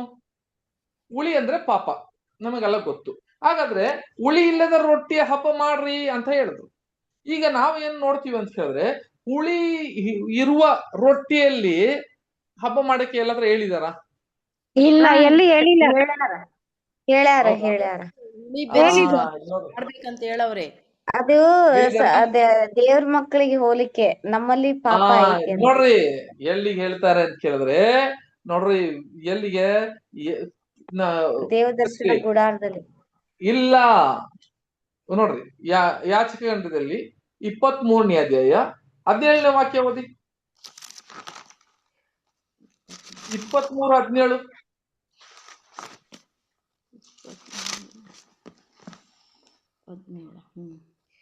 ನಿಮ್ಮ ನಿವಾಸಗಳಿಂದ ತಂದ ಹಿಟ್ಟಿನಲ್ಲಿ 6 ಸೇರು ಹಿಟ್ಟಿನಿಂದ 7 ನೈವೇದ್ಯದ ರೊಟ್ಟಿಗಳನ್ನು ಮಾಡಬೇಕು. ಇವುಗಳನ್ನು ಹುಳಿ ಹಾಕಿದ ಗೋಧಿಯ ಹಿಟ್ಟಿನಿಂದ ಮಾಡಿ ಪ್ರಥಮ ಫಲವಾಗಿ ಯೆಹೋವನಿಗೆ ಸಮರ್ಪಿಸಬೇಕು. ನೋಡಿದ್ರೆ ಇಲ್ಲಿ ನೋಡ್ಬೇಕಾದ್ರೆ ಹುಳಿ ಇರಬೇಕು ಅಂತ ಹೇಳ್ತಾರೆ. ಹುಳಿ ಇರುವ ಒಂದು ರೊಟ್ಟಿಯಲ್ಲಿ ಪ್ರಥಮ ಫಲ ತರಬೇಕಂತೆ. ಇದೆಂಗೆ? ಇದೇ ನೋಡ್ರಿ ಇದೇ ಕ್ರಿಸ್ತನ ಆ ಸಭೆಯ ಹುಟ್ಟಿದ ದಿನ ಅಂತ ಹೇಳಿದ್ರೆ ಅರ್ಥ ಏನು ಗೊತ್ತಾ? ಯೇಸು ಕ್ರಿಸ್ತನು ಹುಳಿ ಇಲ್ಲದ ರೊಟ್ಟಿ. ಹಂಗಾದ್ರೆ ನಾವೆಲ್ಲ ಯಾರ್ರಿ? ಹುಳಿ ಇರುವ ರೊಟ್ಟಿ. ಇದರಲ್ಲಿ ಏನ್ ಮಾಡು ಅಂತ ಹೇಳಿದ್ರೆ ಸಹೋದರ ಸಹೋದರಿಯರೇ, ಪ್ರಥಮ ಫಲ ಹುಳಿ ಉಳ್ಳದ ರೊಟ್ಟಿಯನ್ನು ಮಾಡ್ರಿ. ಆಮೇಲೆ ಓದಿ ಸಿಸ್ಟರ್, ಅದನ್ನ ಓದಿ. ಇವುಗಳನ್ನು ಹಿಟ್ಟಿನಿಂದ ಮಾಡಿ ಪ್ರಥಮ ಫಲವಾಗಿ ಯೆಹೋವನಿಗೆ ಸಮರ್ಪಿಸಬೇಕು. ಆ ರೊಟ್ಟಿಗಳೊಡನೆ 1 ವರ್ಷದ ಪೂರ್ಣಾಂಗವಾದ 7 ಕುರಿಗಳನ್ನು, 1 ಹೋರಿಯನ್ನು, 2 ಟಗರುಗಳನ್ನು ಸಮರ್ಪಿಸಬೇಕು. ಇವು ನೈವೇದ್ಯ. ಎಷ್ಟು ರೊಟ್ಟಿ ಮಾಡ್ಬೇಕು ಅಂತ ಹೇಳಿದ್ರು ಸಿಸ್ಟರ್? ಎಷ್ಟು ರೊಟ್ಟಿ ಮಾಡ್ಬೇಕು ಅಂತ ಹೇಳಿದ್ರು? ಹುಳಿ ಉಳ್ಳ ರೊಟ್ಟಿ ಎಷ್ಟು ರೊಟ್ಟಿ ಮಾಡ್ಬೇಕು ಅಂತ ಹೇಳಿದ್ರು? 6 ಸೇರು. ಅದ್ರಲ್ಲಿ 17ನೇ ವಾಕ್ಯ ಹೋದ್ರೆ ಹೇಳ್ತಾರೆ ನೋಡ್ರಿ, 2 ರೊಟ್ಟಿ. 2 ರೊಟ್ಟಿ ಮಾಡ್ಬೇಕು ಅಂತ ಹೇಳಿ. ಇದೇನಪ್ಪ 2 ರೊಟ್ಟಿ? ನೋಡಿದ್ರ 2 ರೊಟ್ಟಿ ಏನೋ ಹುಳಿ ಉಳ್ಳ ರೊಟ್ಟಿಯನ್ನು 2 ರೊಟ್ಟಿಯನ್ನು ಮಾಡು ಅಂತ ಹೇಳಿದ್ರು. ಹಂಗಾದ್ರೆ 2 ರೊಟ್ಟಿ ಯಾರಪ್ಪ? 2 ನೈವೇದ್ಯದ ವೆರಿ ಗುಡ್. ನೋಡ್ರ, ಇದು ಯಾರಂತ ಹೇಳಿದ್ರೆ ಚಿಕ್ಕ ಹಿಂಡುನು ಮಹಾ ಸಮೂಹ, ಇವ್ರು ಕೂಡ ಏನಾಗಿರ್ತಾರೆ ಅಂತ ಕೇಳಿದ್ರೆ ನನ್ನ ಶರೀರಕ್ಕೆ ಸಂಬಂಧಪಟ್ಟವರಾಗಿದ್ದಾರೆ. ಇವರು ಪರಲೋಕಕ್ಕೆ ಬರೋರಾಗಿದ್ದಾರೆ. ಆದ್ರೆ ಇವರೊಳಗೆ ಏನಾಗಿರ್ತದೆ ಅಂತ ಕೇಳಿದ್ರೆ ಪಾಪ ಇರುತ್ತೆ. ಆದ್ರೆ ಕೂಡ ಅವರೆಲ್ಲ ಏನಂತ ಕೇಳಿದ್ರೆ ಪ್ರಥಮ ಫಲ ಈ ಲೋಕದಿಂದ ಏನಾಗಿದ್ರು ಅಂತ ಕೇಳಿದ್ರೆ ಆತನ್ನ ಕೊಯ್ಕೊಂಡು ಬಂದಿರುವ ಆ ಪಾಪದಲ್ಲೇ ಹುಟ್ಟಿದಂತ ನಮ್ಮನ್ನ ಹುಳಿ ಉಳ್ಳ ರೊಟ್ಟಿಯದ ಹಬ್ಬ ಅಂತ ಹೇಳ್ತಾರೆ. ಇದನ್ನ ಮಾಡ್ಬೇಕು ನೋಡಿದ್ರೆ ಸಹೋದರ ಸಹೋದರಿಯರೇ. ಆಗಿರುವಾಗ ಯೇಸು ಕ್ರಿಸ್ತನು ಹುಳಿ ಇಲ್ಲದ ರೊಟ್ಟಿ, ಆತನ ಪಾಪ ಇಲ್ಲ. ನಮಗೇನಪ್ಪ ಅಂತ ಕೇಳಿದ್ರೆ 2 ರೊಟ್ಟಿ. ಯಾರಪ್ಪ ಅಂತ ಕೇಳಿದ್ರೆ ಚಿಕ್ಕ ಹಿಂಡು, ಮಹಾಸಮೂಹ. ಇವು ಇಬ್ರಲ್ಲಿ ಏನ್ ಮಾಡೋದು ನೋಡ್ರಿ, ಬರುವ ರಾಜ್ಯದಲ್ಲಿ ಏನ್ ಮಾಡ್ತಾರಂತೆ, ಈ ಹುಳಿ ಉಳ್ಳ ರೊಟ್ಟಿಗಳನ್ನ ಅವರು ಯೋಚನೆ, ಅವರನ್ನ ಇದನ್ನ ಜ್ಞಾಪಿಕೊಂತಾರೆ. ಅವಾಗ ಹೇಳ್ತಾರೆ ಇವ್ರು ಚಿಕ್ಕ ಹಿಂಡು ಮತ್ತೆ ಅವರು ಯಾರೇ ಮಹಾಸಮೂಹ, ಇಂಥವ್ರು ಕೂಡ ಏನಾಗಿದೆ ಅಂತ ಕೇಳಿದ್ರೆ ಕ್ರಿಸ್ತನ ಜೊತೆಗೆ ಆ ಪರಲೋಕಕ್ಕೂ ಹೋಗುವ ಈ 2 ರೊಟ್ಟಿಗಳು ಕೂಡ ಇಲ್ಲಿ ಹೋಯ್ತು ಅಂತ ಆಮೇಲೆ ಅದನ್ನ ಕೊಂಡಾಡ್ತಾರಂತೆ. ಸರಿ, ಇದನ್ನ ಜ್ಞಾಪಕ ಇಟ್ಕೊಂಡ್ರೆ ಆಗಿರುವಾಗ ಸಹೋದರ ಸಹೋದರಿ, ನಮ್ಗೆ ಗೊತ್ತಿದ್ದಂಗೆ ಈ 2 ಲೋಫ್ಸ್ ಯಾರಪ್ಪ ಅಂತ ಕೇಳಿದ್ರೆ ಅದು ನಾವು, ಚಿಕ್ಕ ಹಿಂಡು ಮತ್ತೆ. ಸರಿ, ಇದು ನಾವು ನೋಡಿದಂತ ಕ್ರಿಸ್ತನ. ಇವಾಗ 3ನೇ ಹಬ್ಬವನ್ನು ನೋಡಿದ್ವಿ. 3ನೇ ಹಬ್ಬ ಯಾವತ್ತು ಅಂತ ಕೇಳಿದ್ರೆ ಪಂಚಶಮ ಆ ಒಂದು ದಿನ. ಅದು ಏನಕ್ಕಪ್ಪ ಸೂಚನೆ ಆಗ್ತದೆ ಅಂತ ಕೇಳಿದ್ರೆ ಸಭೆಯನ್ನ ಹುಟ್ಟಿಸೋ ದಿನ. ಅದರಲ್ಲಿ ದಿನ ದಿನ ಸೇರ್ತಾ ಇದ್ರ ಆತನ ಶರೀರದಲ್ಲಿ. ಆ ದೀಕ್ಷಾಸ್ಥಾನ, ಒಂದೇ ದೀಕ್ಷಾಸ್ಥಾನದಲ್ಲಿ ಒಂದೇ ಶರೀರಕ್ಕೆ ದಿನ ದಿನ ಸೇರ್ತಾ ಬರ್ತಾ ಇದ್ರಂತೆ. ಅದು ಎಲ್ಲಿ ತನಕ ಅಂತ ಕೇಳಿದ್ರೆ ಇಲ್ಲಿ ತನಕ, ನಮ್ಮ ಒಂದು ಮನೆ ತನಕ, ಇವತ್ತು ತನಕ ಏನಾಗ್ತಾ ಇದೆ ಅಂತ ಕೇಳಿದ್ರೆ ಸೋದರ ಸೋದರಿ, ಬರುವ ಇನ್ನು 2-3 ದಿನದಲ್ಲಿ ಕೂಡ ಅನೇಕರು ಬ್ಯಾಪ್ಟಿಸಮ್ ತಗೊಳಕ್ತಾ ಹೋಗ್ತಾ ಇದ್ದಾರೆ ಅಲ್ವಾ. ನೋಡ್ರಿ, ಯಾವಾಗ ಬಂದು ಬ್ಯಾಪ್ಟಿಸಮ್ ಅಂತ ಹೇಳುವಾಗ ದೀಕ್ಷಾಸ್ಥಾನ ಸ್ಟಾಪ್ ಆಗುತ್ತೋ ಅವಾಗ ಸಭೆ ಒಳಗೆ ಬರೋದು ಎಲ್ಲ ಸ್ಟಾಪ್ ಆಗ್ಬಿಡುತ್ತೆ. ಈಗ ಅದು ಎಲ್ಲಿಂದ ಶುರುವಾಯ್ತು? ಆ ಪಂಚಶಮ ದಿನದಲ್ಲಿ ಅಂತ ಜ್ಞಾಪಕ ಇಟ್ಕೊಂಡು. ಸರಿ, ಇದು 3ನೇ ಹಬ್ಬ. 3ನೇ ಹಬ್ಬ, ಇದೇ ದೊಡ್ಡ ಹಬ್ಬ, ಇವತ್ ತನಕ ನಡೀತಾ ಇದೆ ಅಂತ ನೋಡ್ತೀವಿ. ಹಾಗಾದ್ರೆ ಈಗ 4ನೇ ಹಬ್ಬಕ್ಕೆ ಹೋಗ್ಬಿಡೋಣ ನೋಡಿ. ಈ 4ನೇ ಹಬ್ಬ ಏನಪ್ಪಾ ಅಂತ ಹೇಳುವಾಗ ಸಹೋದರ ಸಹೋದರಿ, ಏನಾಗಿರ್ಬೇಕು 4ನೇ ಹಬ್ಬ ಅಂತ ಹೇಳುವಾಗ ಅಲ್ವಾ? ಏನ್ರಿ 4ನೇ ಹಬ್ಬ? ಓದನ 23ನೇ ಇದ್ರಲ್ಲಿ ಯಾಚಕಾಂಡದಲ್ಲಿ 23ನೇ ಅಧ್ಯಾಯ 24-25.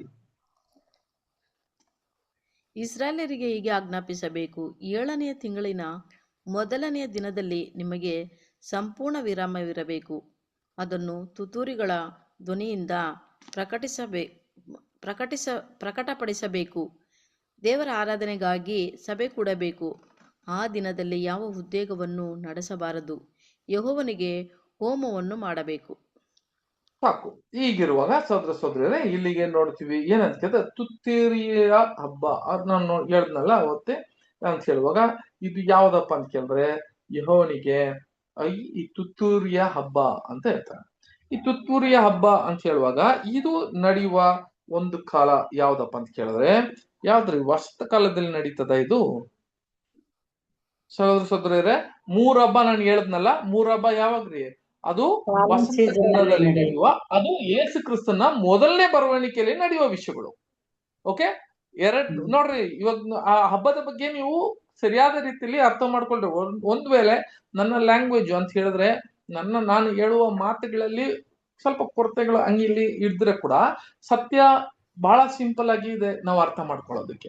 ಅದಕ್ಕೆ ನನಗೆ ಏನ್ರಿ ಒಳ್ಳೆ ಒಂದು ಕನ್ನಡವನ್ನು ಮಾತಾಡಕ್ಕೆ ನಮ್ಗೆ ಬಂದಿಲ್ಲ ಅಂದ್ರೂ ಕೂಡ ಸತ್ಯವನ್ನು ಕ್ಲಿಯರ್ ಆಗಿ ತಿಳ್ಕೊಳ್ಳೋದಿಕ್ಕೆ ಆ ಪವಿತ್ರಾತ್ಮ ನಿಮಗೆ ತಂದೆಯ ದೇವರು ಕೊಟ್ಟಿದ್ದಾರೆ. ಆಗಿರುವಾಗ ಮೊದಲನೇ 3 ಹಬ್ಬ ಅದು ವಸಂತ ಕಾಲ ಅಂತ ಹೇಳುವಾಗ ಅದು ಯೇಸು ಕ್ರಿಸ್ತನ ಮೊದಲನೇ ಬರವಣಿಗೆಯಲ್ಲಿ.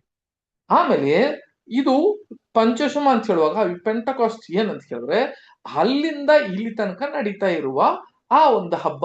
ಅದರಲ್ಲಿ ನೋಡ್ರಿ, ನಾವು ಹಬ್ಬ ಮಾಡಕ್ಕೆ ಅವಶ್ಯಕತೆ ಇಲ್ಲ, ಅದರಲ್ಲೇ ದೊಡ್ಡ ಪಾಲು ನಮ್ಮಿದ್ರಿ. ನಮ್ದು ದೊಡ್ಡ ಪಾಲಿದೆ. ಇವಾಗ ಬರ್ತೀವಿ, ಆ ಒಂದು ಬ್ಯಾಪ್ಟಿಸಮ್ ತಗೊಂತೀವಿ ಅಂತ ನೋಡ್ತೀವಿ. ಓಕೆ, ಈಗ 4ನೇ ಹಬ್ಬ, ಇನ್ನ 3 ಹಬ್ಬ ಇದೆ. ಆ 3 ಹಬ್ಬ ಯಾವಾಗಪ್ಪ ಅಂತ ಕೇಳಿದ್ರೆ ಯಾವ ಕಾಲದಲ್ಲಿದೆ? ಬೇಸಿಗೆ ಕಾಲನ? ಹೌದು, ಬೇಸಿಗೆ ಕಾಲದಲ್ಲಿ ನಡೆಯುವ ವಿಷಯಗಳು. ಸಹೋದರ ಸಹೋದರಿಯರೇ, ಇದು ಜ್ಞಾಪಕ ಇಟ್ಕೊಳ್ರಿ. ಇನ್ನ 3 ಹಬ್ಬ ಬೇಸಿಗೆ ಕಾಲದಲ್ಲಿ ನಡೆಯುವ ಹಬ್ಬಗಳು. ಈ ಬೇಸಿಗೆ ಕಾಲದಲ್ಲಿ ನಡೆಯುವ ಹಬ್ಬಗಳು ಏನಪ್ಪಾ ಅಂತ ಕೇಳಿದ್ರೆ ಯೇಸು ಕ್ರಿಸ್ತನ 2ನೇ ಬರವಣಿಗೆ ಆದ್ಮೇಲೆ ನಡೆಯುವ ವಿಷಯಗಳು. ನೋಡಿ, 2ನೇ ಬರವಣಿಗೆಯಲ್ಲಿ ನಡೆಯುವ ವಿಷಯಗಳು ಅಂತ ಕ್ಲಿಯರ್ ಆಗಿ ನಾವು ಅರ್ಥ ಮಾಡ್ಕೊಳ್ಳೋಣ. ನೋಡ್ರಿ, ಈ ಹಬ್ಬ ಅವತ್ತು ಅವ್ರು ಮಾಡಿದ್ರು, ಇವಾಗ ಆ ಹಬ್ಬದಲ್ಲೇ ಜೀವಿಸ್ತಾ ಇದ್ದೀವಿ. ಏನಪ್ಪಾ ಇದು ಅಂತ ಕೇಳಿದ್ರೆ ಈ ಒಂದು ತುತ್ತೂರಿ ಅಂತ ಕೇಳಿದ್ರೆ ಬೈಬಲ್ ಅಲ್ಲಿ ಏನ್ ಹೇಳೋದು? ಯಾರಿಗಾದ್ರು ಗೊತ್ತಿದ್ಯಾ? ತುತ್ತೂರಿ ಅಂತ ಹೇಳಿದ್ರೆ ಏನ್ರಿ ಬೈಬಲ್ ಅಲ್ಲಿ? ತುತ್ತೂರಿಯ ಹಬ್ಬ ಅಂತ ಬರುತ್ತೆ ಅಲ್ವಾ? ಅಂದ್ರೆ ಅದರ ಅರ್ಥ ಏನು? ಓಕೆ, ಫಸ್ಟ್ ಆಫ್ ಆಲ್ ಇದು ನಾವು ಅರ್ಥ ಮಾಡ್ಕೊಬೇಕಾದ್ರೆ ಇದು ಯಾವಾಗಪ್ಪ ಮಾಡ್ತಾರೆ ಅಂತ ಕೇಳಿದ್ರೆ ಸೋದರರೇ, ಡೇ ಆಫ್, ಇನ್ನೊಂದು ವಾಕ್ಯ ಕೂಡ ಓದೋಣ. ಬ್ರದರ್, ಅದ್ ಬಿಡುಗಡೆ ಹಬ್ಬ. ಸತ್ಯ, Very- ತುತ್ತೂರಿ ಅಂದ್ರೆ ಅಲ್ಲ ಸತ್ಯ. ಅಲ್ಲ ಅಲ್ಲ, ಬಿಡುಗಡೆ ಹಬ್ಬ ಬರಲ್ಲ ಇಲ್ಲಿಗೆ. ಜುಬ್ಲಿ. ಅಲ್ಲ, ಜೂಬ್ಲಿ ಅಲ್ಲ. ತುತ್ತೂರಿಯ ಹಬ್ಬ ಅನ್ನುವಾಗ ಈಗ ನಾವು ನಡೀತಾ ಇರುವ ಜೂಬ್ಲಿ ಅಲ್ಲ, ಅದು ಜೂಬ್ಲಿ ಬಂದು ಇನ್ನ ಇದೆ. ಈಗ ಇದೇನಪ್ಪ ಇದಂತ ಕೇಳಿದ್ರೆ ಇದೇನ ಹಬ್ಬ ಅಂತ ಹೇಳುವಾಗ ತುತ್ತೂರಿಯ ಹಬ್ಬವನ್ನು ನಾವು ಯಾವ ಹಬ್ಬದಲ್ಲಿ ಇದಿರಿ ಅಂತ ಹೇಳುವಾಗ ಇನ್ನೊಂದು ವಾಕ್ಯ ಕೂಡ ಏನಕ್ಕಪ್ಪ ಈ ಒಂದು ತುತ್ತೂರಿಯನ್ನ ಅದನ್ನ ಇದು ಊದ್ತಾರೆ ಅಂತ ಹೇಳಿದ್ರೆ ಓದೋಣ. ಅರಣ್ಯಕಾಂಡದಲ್ಲಿ 29ನೇ ಅಧ್ಯಾಯ 1ನೇ ವಾಕ್ಯ.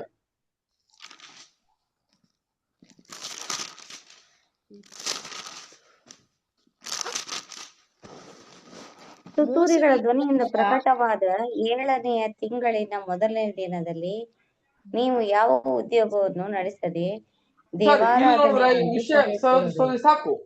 ತುತ್ತೂರಿಯ ಅಲ್ವಾ, ತುತ್ತೂರಿಯ ಧ್ವನಿಯ ಒಂದು ಪ್ರಕಟಣೆ ಅಂತ ಹೇಳ್ತಾರೆ. ಹಂಗಾದ್ರೆ ಒಂದು ಪ್ರಕಟಣೆ, ತುತ್ತೂರಿ ಅನ್ನೋದು ಏನಂತ ಕೇಳಿದ್ರೆ ಒಂದು ಬ್ಲೋಯಿಂಗ್, ಒಂದು ಪ್ರಕಟಣೆ. ಏನಕ್ಕೆ ಪ್ರಕಟಣೆ ಅಂತ ಕೇಳಿದ್ರೆ ತುತ್ತೂರಿಯ ಊದೋದು ಏನಕ್ಕೆ? ಎಲ್ಲರನ್ನೂ ಒಂದು ಪ್ರಕಟಣೆ. ಆ ಪ್ರಕಟಣೆಯಲ್ಲಿ ಅಂತ ಕೇಳಿದ್ರೆ ಎಲ್ಲಾ ಜನರು ಒಂದೇ ಜಾಗಕ್ಕೆ ಸೇರ್ಬೇಕು. ಒಂದು ಎಚ್ಚರಿಕೆ, ಒಂದು ವಾರ್ನಿಂಗ್, ಎಚ್ಚರಿಕೆ. ನೋಡ್ರಿ, ಎಲ್ಲ ಜನರು ತುತ್ತೂರಿ ಊದುವಾಗ ಎಲ್ಲರೂ ಏನಬೇಕ್ರಿ? ಎಲ್ಲ ಎಚ್ಚರಿಕೆ ಕೊಡ್ತಾ ಇದಾರೆ, ಎಲ್ಲರೂ ಒಂದು ಜಾಗಕ್ಕೆ ಸೇರ್ಬೇಕು. ಅದ್ ನೋಡ್ರಿ, ಆ ವಾಕ್ಯ ಕೂಡ ಎಲ್ಲಿದೆ ಅಂತ ಕೇಳಿದ್ರೆ ಅದರಲ್ಲಿ 10ನೇ ಅಧ್ಯಾಯ ಓದಿವಲ್ಲ, 10ನೇ ಅಧ್ಯಾಯದಲ್ಲಿ 2-3 ಓದ್ರಿ ಸಿಸ್ಟರ್. ಹಂಗೆ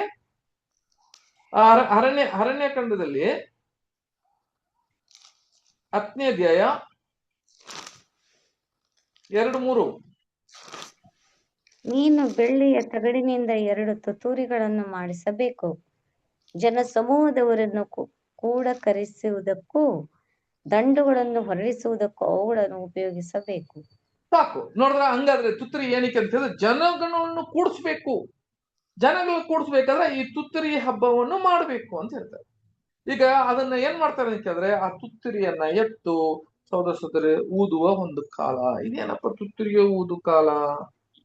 ಇದಕ್ಕೆ ಅರ್ಥ ಏನ್ರಿ ಅರ್ಥ? ಯಾರಾದ್ರೂ ಹೇಳಕ್ ಸಾಧ್ಯವನ? ನೀವ್ ನೋಡ್ರ, ಇಷ್ಟೆಲ್ಲ ಮಾತಾಡಿದ್ದೀನಲ್ಲ, ನಿಮಗೆ ಇಷ್ಟೊಳಗೆ ನಿಮಗೆ ಈ ವಿಷಯಗಳೆಲ್ಲ ಅರ್ಥ ಆಗಿರ್ಬೇಕು.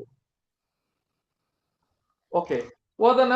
ಯಾವ್ದಂತ ಹೇಳಿದ್ರೆ ಯೆಶಾಯ 58ನೇ ಅಧ್ಯಾಯ 1ನೇ ವಾಕ್ಯ.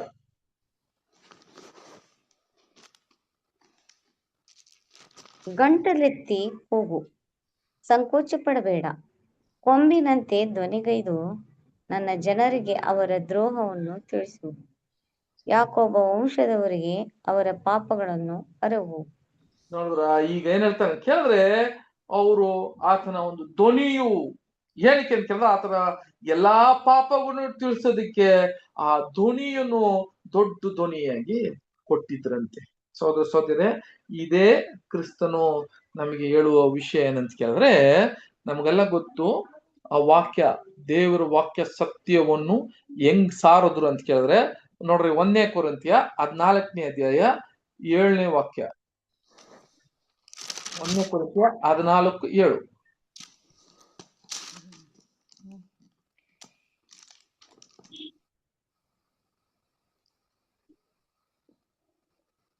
ಕೊಳಲು, ವೀಣೆ ಮೊದಲಾದ ಅಚೇತನ ವಾದ್ಯಗಳು ಸ್ವರಗಳಲ್ಲಿ ಯಾವ ಭೇದವನ್ನು ತೋರಿಸದಿದ್ದರೆ ಊದಿದ್ದು ಅಥವಾ ಬಾರಿಸಿದ್ದು ಇಂಥದೇ ಎಂದು ಹೇಗೆ ತಿಳಿಯುವುದು? ಅಂದ್ರೆ ಏನರ್ಥ?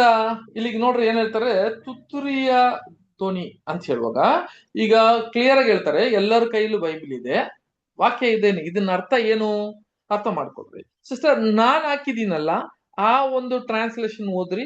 ಇಲ್ಲಿಗೆ ಸ್ಕ್ರೀನ್ ಮೇಲೆ ಇದು ನೋಡ್ರಿ, ಅದನ್ನ ಓದ್ರಿ. 14:7. ಸ್ಕ್ರೀನ್ ಎಲ್ಲ ಐತ್ರಿ? ಇಲ್ವಾ? ಇಲ್ಲ ಬ್ರದರ್, ಸ್ಕ್ರೀನ್ ಇಲ್ಲ. ಅಯ್ಯೋ, ಇಲ್ವಾ? ಇನ್ನೊಂದು ಸ್ಕ್ರೀನ್ ಅಲ್ಲಿ ತೋರಿಸಿಲ್ವಾ? ಅಲ್ಲಿಗೆ ಏನು ಇಲ್ಲ, ಏನು ಬಂದಿಲ್ಲ ಬ್ರದರ್. ಓಕೆ, ಇಲ್ಲಿವರೆಗೂ ಏನು ಹಾಕಿಲ್ವಾ? ಸಾರಿ ಸಿಸ್ಟರ್, ಆಕ್ಚುಲಿ ಇಲ್ಲಿ ಬೈ ಮಿಸ್ಟೇಕ್ ಏನಾಗಿದೆ ಅಂತ ಗೊತ್ತಿಲ್ಲ. ಓಕೆ, ಸರಿ. ನಾನು ಇಲ್ಲಿಗೆ ನೋಡ್ಬೇಕಾದ್ರೆ ಇವಾಗ ಅದನ್ನ ಅರೇಂಜ್ ಮಾಡೋದಕ್ಕೆ ಲೇಟ್ ಆಗ್ಬಿಡ್ತದೆ ಬಿಡ್ರಿ. ಇವಾಗ 14ನೇ ಅಧ್ಯಾಯದಲ್ಲಿ 7ನೇ ವಾಕ್ಯದಲ್ಲಿ ಏನ್ ಹೇಳುತ್ತೆ ಅಂತ ಕೇಳಿದ್ರೆ, ಆ ತುತ್ತೂರಿಯ ಒಂದು ಶಬ್ದವನ್ನು ಕೊಡುವಾಗ ಇದು ಸರಿಯಾದ ರೀತಿಯಲ್ಲಿ ನಾವು ಅದನ್ನ ಬಾರಿಸ್ಲಿಲ್ಲ, ಅದನ್ನ ಕ್ಲಿಯರ್ ಆಗಿ ಬಾರಿಸ್ಲಿಲ್ಲ ಅಂದ್ರೆ ಯಾವ ಒಂದು ನೋಟ್ಸ್ ಅಲ್ಲಿ ನೀನ್ ಏನ್ ಬಾರ್ತೀಯ ಅಂತ ಯಾರಿಗ ಅರ್ಥ ಆಗಲ್ಲ.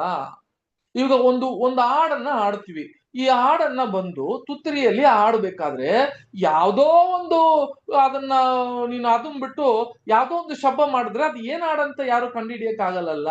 ಹಾಗಿದ್ರೆ ಇಲ್ಲಿಗೆ ಎಕ್ಸಾಂಪಲ್ ಏನ್ ಕೊಡ್ತಾರೆ, ಒಂದು ಉದಾಹರಣೆ ಏನ್ ಅಪೋಸ್ಟಲ್ ಪಾಲ್ ಕೊಡ್ತಾರೆ ಅಂತ ಕೇಳಿದ್ರೆ, ತುತ್ತರಿ ಊದುವಾಗ ಸರಿಯಾದ ರೀತಿಯಲ್ಲಿ ಊದಬೇಕು. ಹಂಗಂದ್ರೆ ಏನ್ ಹೇಳ್ತಾರೆ ಅಂತ ಕೇಳಿದ್ರೆ, ಎಲ್ಲಾರ ಕೈಯಲ್ಲಿ ತುತ್ತರಿ ಇದೆ, ಎಲ್ಲಾರ ಕೈಯಲ್ಲಿ ಬೈಬಲ್ ಇದೆ, ಎಲ್ಲಾರ ಕೈಲಿ ಈ ಒಂದು ಸತ್ಯ ವೇದ ಇದೆ. ಆದ್ರೆ ಎಲ್ಲರೂ ಕೂಡ ಏನ್ ಮಾಡ್ತಾರೆ ಅಂತ ಕೇಳಿದ್ರೆ ಪ್ರೀಚಿಂಗ್ ಮಾಡ್ತಾ ಇದ್ದಾರೆ, ಎಲ್ಲರೂ ಕೂಡ ಏನ್ ಮಾಡ್ತಾರೆ, ಕ್ರಿಸ್ತನ ಬಗ್ಗೆ ಮಾತಾಡ್ತಾರೆ, ಎಲ್ಲರೂ ಕೂಡ ರಕ್ಷಣೆ ಬಗ್ಗೆ ಮಾತಾಡ್ತಾ ಇದ್ದಾರೆ. ಹಾಗಿದ್ರೆ ಸರಿಯಾದ ರೀತಿಯಲ್ಲಿ ನೀವು ಊದಿದ್ರೆ ಮಾತ್ರವೇ ಅದರ ಅರ್ಥ ಏನಂತ ಅರ್ಥ ಆಗುತ್ತೆ. ಹಾಗಾದ್ರೆ ಎಲ್ಲರಿಗೂ ಸತ್ಯ, ಎಲ್ಲರೂ ಕೈಯಲ್ಲಿ ಬೈಬಲ್ ಇದೆ, ಎಲ್ಲರೂ ಚರ್ಚ್ ಇದೆ, ಎಲ್ಲರೂ ಚರ್ಚ್ಗೆ ಹೋಗ್ತಾ ಇದ್ದಾರೆ, ಎಲ್ಲರೂ ಪಾಸ್ಟರ್ಗಳಿದ್ದಾರೆ, ಎಲ್ಲರೂ ಇದೇ ವಾಕ್ಯಗಳನ್ನ ಬೋಧನೆ ಮಾಡ್ತಾ ಇದ್ದಾರೆ. ಸರಿಯಾದ ರೀತಿಯಲ್ಲಿ ಊದ್ತಾ ಇದ್ದಾರಾ? ಆ ತುತ್ತರಿಯನ್ನ ಸರಿಯಾದ ರೀತಿಯಲ್ಲಿ ಉಪಯೋಗ ಮಾಡ್ತಾ ಇದ್ದಾರ? ಆ ತುತ್ತರಿಯನ್ನ ಊದುವಾಗಲೇ ನಾವು ಸೇರಕ್ಕಾಗತ್ತೆ. ಆ ತುತ್ತರಿಯ ಸರಿಯಾದ ರೀತಿಯಲ್ಲಿ ಊದುವಾಗಲೇ ನಾವೆಲ್ಲ ಎಚ್ಚರಿಕೆ ಪಟ್ಟು ನಾವು ಬಂದು ಅಲ್ಲಿ ಕೂಡಕ್ಕಾಗತ್ತೆ. ಇದೇ ತುತ್ತರಿ ಸತ್ಯ ಅಂತ ಹೇಳ್ತಾರೆ. ಅದಕ್ಕೆ ಕ್ರಿಸ್ತನು ಹೇಳುವಾಗ ಮತ್ತೆಯದಲ್ಲಿ, ಸರಿ ಸಿಸ್ಟರ್, ಮತ್ತೆಯ 12ನೇ ಅಧ್ಯಾಯ 40ನೇ ವಾಕ್ಯ ಓದ್ರಿ. ಮತ್ತೆ 12:40, ಸಾರಿ 12:40 ಓದ್ರಿ. 3 ದಿನ ರಾತ್ರಿ ಹಗಲು ದೊಡ್ಡ ಮೀನಿನ ಹೊಟ್ಟೆ ಒಳಗೆ. ಸಾರಿ ಸಿಸ್ಟರ್, ಹಂಗಾದ್ರೆ ಅದು ಮಿಸ್ಟೇಕ್ ಆಗಿದೆ. 24:31 ಮತ್ತೆಯ 24:31ನೇ ವಾಕ್ಯ.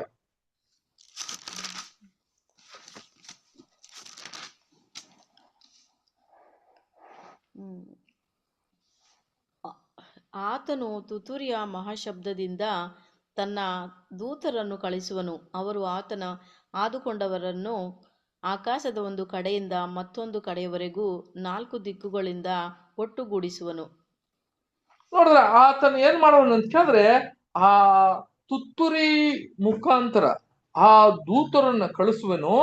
ಆ ಎಲ್ಲಾ ಕಡೆಯಿಂದ ಆತನನ್ನು ಎಲ್ಲ ಏನ್ ಮಾಡ್ತಾರೆ ಅಂತ ಹೇಳಿದ್ರೆ, ಆತನ ಕರೆಗೆ ಯಾರಿಗೆಲ್ಲ ಕೊಟ್ಟಿದ್ದಾರೋ ಅವರೆಲ್ಲ ಒಂದೇ ಕಡೆ ಸೇರಿಸುವನು ಅಂತ ಹೇಳ್ತಾರೆ, ಒಟ್ಟಿಗೆ ಸೇರಿಸುವನು ಅಂತ ಹೇಳ್ತಾರೆ. ಹಾಗಿರುವಾಗ ಹೆಂಗೆ ಅಂತ ಹೇಳಿದ್ರೆ, ತುತ್ತೂರಿ ಆತನ ದೂತರುಗಳು ಬರ್ತಾರೆ. ಯಾರಪ್ಪ ದೂತರುಗಳು? ದೂತರುಗಳು ಯಾರು ಅಂತ ಹೇಳುವಾಗ ಸಹೋದರ ಸಹೋದರಿ, ನಮ್ಗೆಲ್ಲ ಗೊತ್ತಿದ್ದಂಗೆ ದೂತರುಗಳು ಯಾರು ಅಂತ ಹೇಳಿದ್ರೆ ದೇವರ ವಾಕ್ಯ ಸಂದೇಶವನ್ನು ಕೊಡೋರು ಅಲ್ವಾ. ನೋಡ್ರಿ, ನಮಗೆಲ್ಲ ಹೆಂಗೆ ಸತ್ಯ ಎಲ್ಲಿತ್ತಂತ ಗೊತ್ತಿಲ್ಲ. ಆಮೇಲೆ ನಮಗೆ ಏನಾಯ್ತು ಅಂತ ಕೇಳಿದ್ರೆ ಎಚ್ಚರಿಕೆಯಾಗಿ ತಿಳಿಸಿದ್ದಾರೆ ಅವ್ರಿಗೆ. ನಮಗೆ ಅದೇ ತರ ನಾವೆಲ್ಲ ಬರುವಾಗ ಒಂದು ಸಹೋದರನು ಈ ತುತ್ತೂರಿಯನ್ನು ಊದಿದರು ನೋಡ್ತಾರೆ ಅಲ್ವಾ. ಸಹೋದರ ಸಹೋದರಿಯರೇ, ಒಬ್ಬೊಬ್ಬರಿಗೆ ನಾವೆಲ್ಲ ಹೆಂಗಪ್ಪ ಸತ್ಯವನ್ನು ತಿಳ್ಕೊಂಡಿದೆ ಅಂತ ಕೇಳಿದ್ರೆ, ಯಾವುದೋ ಒಂದು ದೂತನ ಮುಖಾಂತರ ಈ ತುತ್ತೂರಿಯನ್ನ ಓದಿದ್ದಾನೆ, ಸರಿಯಾದ ರೀತಿಯಲ್ಲಿ ಊದಿರುವನು. ಎಲ್ಲರೂ ಊದ್ತಾರೆ, ಅದು ಸರಿಯಾದ ರೀತಿಯಲ್ಲಿ ಊದವನು ಅವನಿಗೆ ಕಿವಿಗೆ ಸರಿಯಾದ ಭಾವನೆಯಲ್ಲಿ ಆತನ ರಾಗದಲ್ಲಿ ಅದನ್ನು ಬೈಬಲ್ ಹೇಳುವ ಆ ರಾಗದಲ್ಲಿ ಯಾರು ಕೇಳ್ಕೊಂಡಿದಾರೋ ಅವ್ರ ಆ ಸತ್ಯಕ್ಕೆ ಕೂಡುತ್ತಾರೆ ಅಂತ ನೋಡ್ತೀವಿ. ಹಂಗಿರುವಾಗ ನಾನು ಏನ್ ಮಾಡ್ತೀನಿ ಅಂತ ಕೇಳಿದ್ರೆ, ಆ ದೂತರನ್ನ ಕಳಿಸಿ ಆ ತುತ್ತೂರಿಯನ್ನ ಊದುವ ಒಂದು ಕಾಲ ಸತ್ಯ ಪ್ರಕಟಣೆ ಆಯ್ತು. ನೋಡ್ರಿ, ಇನ್ನ ತನಕ ಅಲ್ಲಿ ಮುಚ್ಚಲಾಗಿತ್ತು ಸತ್ಯ, ಅಲ್ಲಿಗೆ ಏನಾಗ್ಲಿಲ್ಲ ಅಂತ ಕೇಳಿದ್ರೆ, ಇನ್ನ ತನಕ ಆ ಸತ್ಯ ಏನಾಗ್ಲಿಲ್ಲ ಅಂತ ಕೇಳಿದ್ರೆ, ಯಾರಿಗೂ ಗೊತ್ತಿಲ್ದಿರೋ ಸತ್ಯವನ್ನು ಕ್ರಿಸ್ತನು ಬಂದ ಮೇಲೆ 2ನೇ ಬರವಣಿಗೆಯಲ್ಲಿ ನಡೆಯುವ ಒಂದು ದೊಡ್ಡ ಹಬ್ಬ ಏನಪ್ಪಾ ಅಂತ ಕೇಳಿದ್ರೆ, ಈ ಸತ್ಯ, ದೇವರ ಕರೆ, ಎಲ್ಲ ರಾಜ್ಯದ ಬಗ್ಗೆ ಸಹೋದರ ಸಹೋದರಿಯರೇ ಎಲ್ಲ ವಿಷಯಗಳನ್ನ ನಾವು ತಿಳ್ಕೊಂಡಿದ್ರಿ. ಇದ್ರ ಯಾವ್ದು ಮುಖಾಂತರ? ಆ ತುತ್ತೂರಿಯನ್ನ ಊದ್ತೋರು ಯಾರಪ್ಪ ಊದ್ತಾ ಇದ್ದಾರೆ ಅಂತ ಕೇಳಿದ್ರೆ, ಅಲ್ಲಿಂದ ಇಲ್ಲಿ ತನಕ ಏನ್ ಮಾಡಿದ್ದಾರೆ ಸಹೋದರ ಸಹೋದರಿಯರೇ, 2ನೇ ಬರವಣಿಗೆ ಆದ್ಮೇಲೆ ನೋಡ್ರಿ ಎಲ್ಲರಿಗೂ ಈ ತುತ್ತೂರಿ ಶಬ್ದವನ್ನು ಕೇಳ್ತಾ ಇದ್ದೀರಿ ನಾವು. ಇವತ್ತು ಕೂಡ ಏನಾಗ್ತದೆ ಅಂತ ಕೇಳಿದ್ರೆ, ಸಹೋದರರು, ಎಷ್ಟೋ ಸಹೋದರರು ಈ ತುತ್ತೂರಿಯನ್ನ ಊದ್ತಾ ಇರೋದಂತ ನೋಡ್ತೀವಿ. ಎಲ್ಲರಿಗೂ ಎಚ್ಚರಿಕೆಯನ್ನ ಹೇಳಿಕೊಟ್ಟು ಅವ್ರನ್ನೆಲ್ಲರನ್ನು ಸೇರಿಸ್ತಾರೆ ಅಂತ ನೋಡ್ತೀವಿ. ಅಲ್ವಾ? ಎರಡನೇ ಬರವಣಿಗೆಯಲ್ಲಿ ಕ್ರಿಸ್ತನು ಮಾಡುವ ವಿಷಯ ಇದುವೇ. ಒಂದನೇ ತೆಸ್ಲೋನಿಕರಿಗೆ ನೋಡಿ, ಅದ್ರ ತೆಸ್ಲೋನಿಕರು 4ನೇ ಅಧ್ಯಾಯ 16ನೇ ವಾಕ್ಯ ಓದ್ರಿ.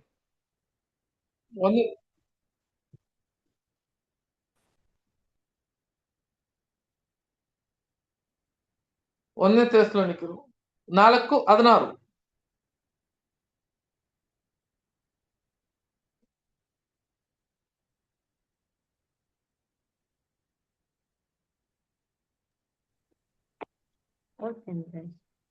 ಓದಿ ಸಿಸ್ಟರ್.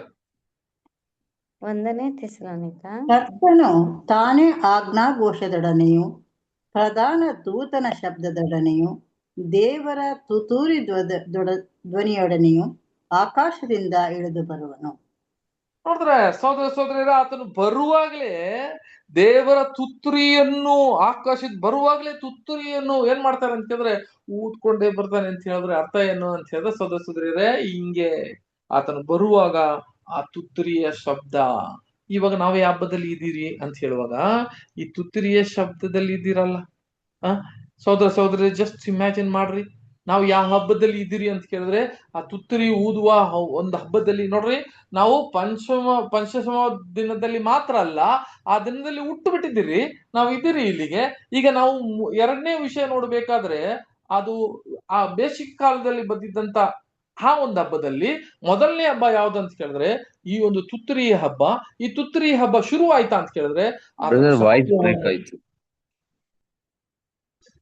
ವಾಯ್ಸ್ ಬ್ರೇಕ್ ಆಗಿದೆಯಾ ಬ್ರದರ್? ಇವಾಗ ಕೇಳ್ತಾ ಇದ್ಯಾ? ಕೇಳ್ತಾ ಇದ್ಯಾ? ಸರಿ, ಓಕೆ, ಸರಿ ಇದೆಯಾ? ಓಕೆ, ಅಲ್ಲಿಗೆ ಮೋಸ್ಟ್ ಇರ್ಬೇಕು. ಹಂಗಾದ್ರೆ ಆ ತುತ್ತೂರಿಯ ಹಬ್ಬ ಶುರುವಾಯ್ತು. ತುತ್ತೂರಿ ಇಲ್ಲಿಂದ ನಮಗೆ ಸತ್ಯ ತಿಳಿಸ್ತಾ ಇದೆ ಅಂತ ಕೇಳಿದ್ರೆ ಇದು ಕೂಡ ನಿಂತು ಬಿಡ್ತದೆ. ಬಹಳ ಎಚ್ಚರಿಕೆಯ ಒಂದು ಪಾಠ ಏನಂತ ಕೇಳಿದ್ರೆ ಸೋದರರೇ, ಹೇಳಿದಂತ ವಿಷಯಗಳಿಗೆಲ್ಲ ಕೂಡ ಹಂಗೇ ನೆರವೇರ್ಕೊಂಡು ಎಲ್ಲ ಅದರ ಪೂರೈಸ್ಕೊಂಡು ಇನ್ನ ತನಕ ಬಂದಿದೆ.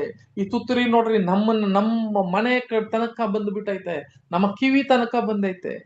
ಆ ತುತ್ತೂರಿಯನ್ನ ಊದಿರೋದು, ಸತ್ಯವನ್ನ ಕೇಳಿದೀವಿ, ಬಂದಿದ್ದೀರಿ ಈಗ ಅಲ್ವಾ ಸೋದರರೇ? ಈ ತುತ್ತೂರಿಯನ್ನ ಇನ್ನೊಂದು ವಾಕ್ಯ ಕೂಡ ಓದೋಣ. ಪ್ರಕಟಣೆ 11ನೇ ಅಧ್ಯಾಯ 15ನೇ ವಾಕ್ಯ. ಪ್ರಕಟಣೆ 11:15.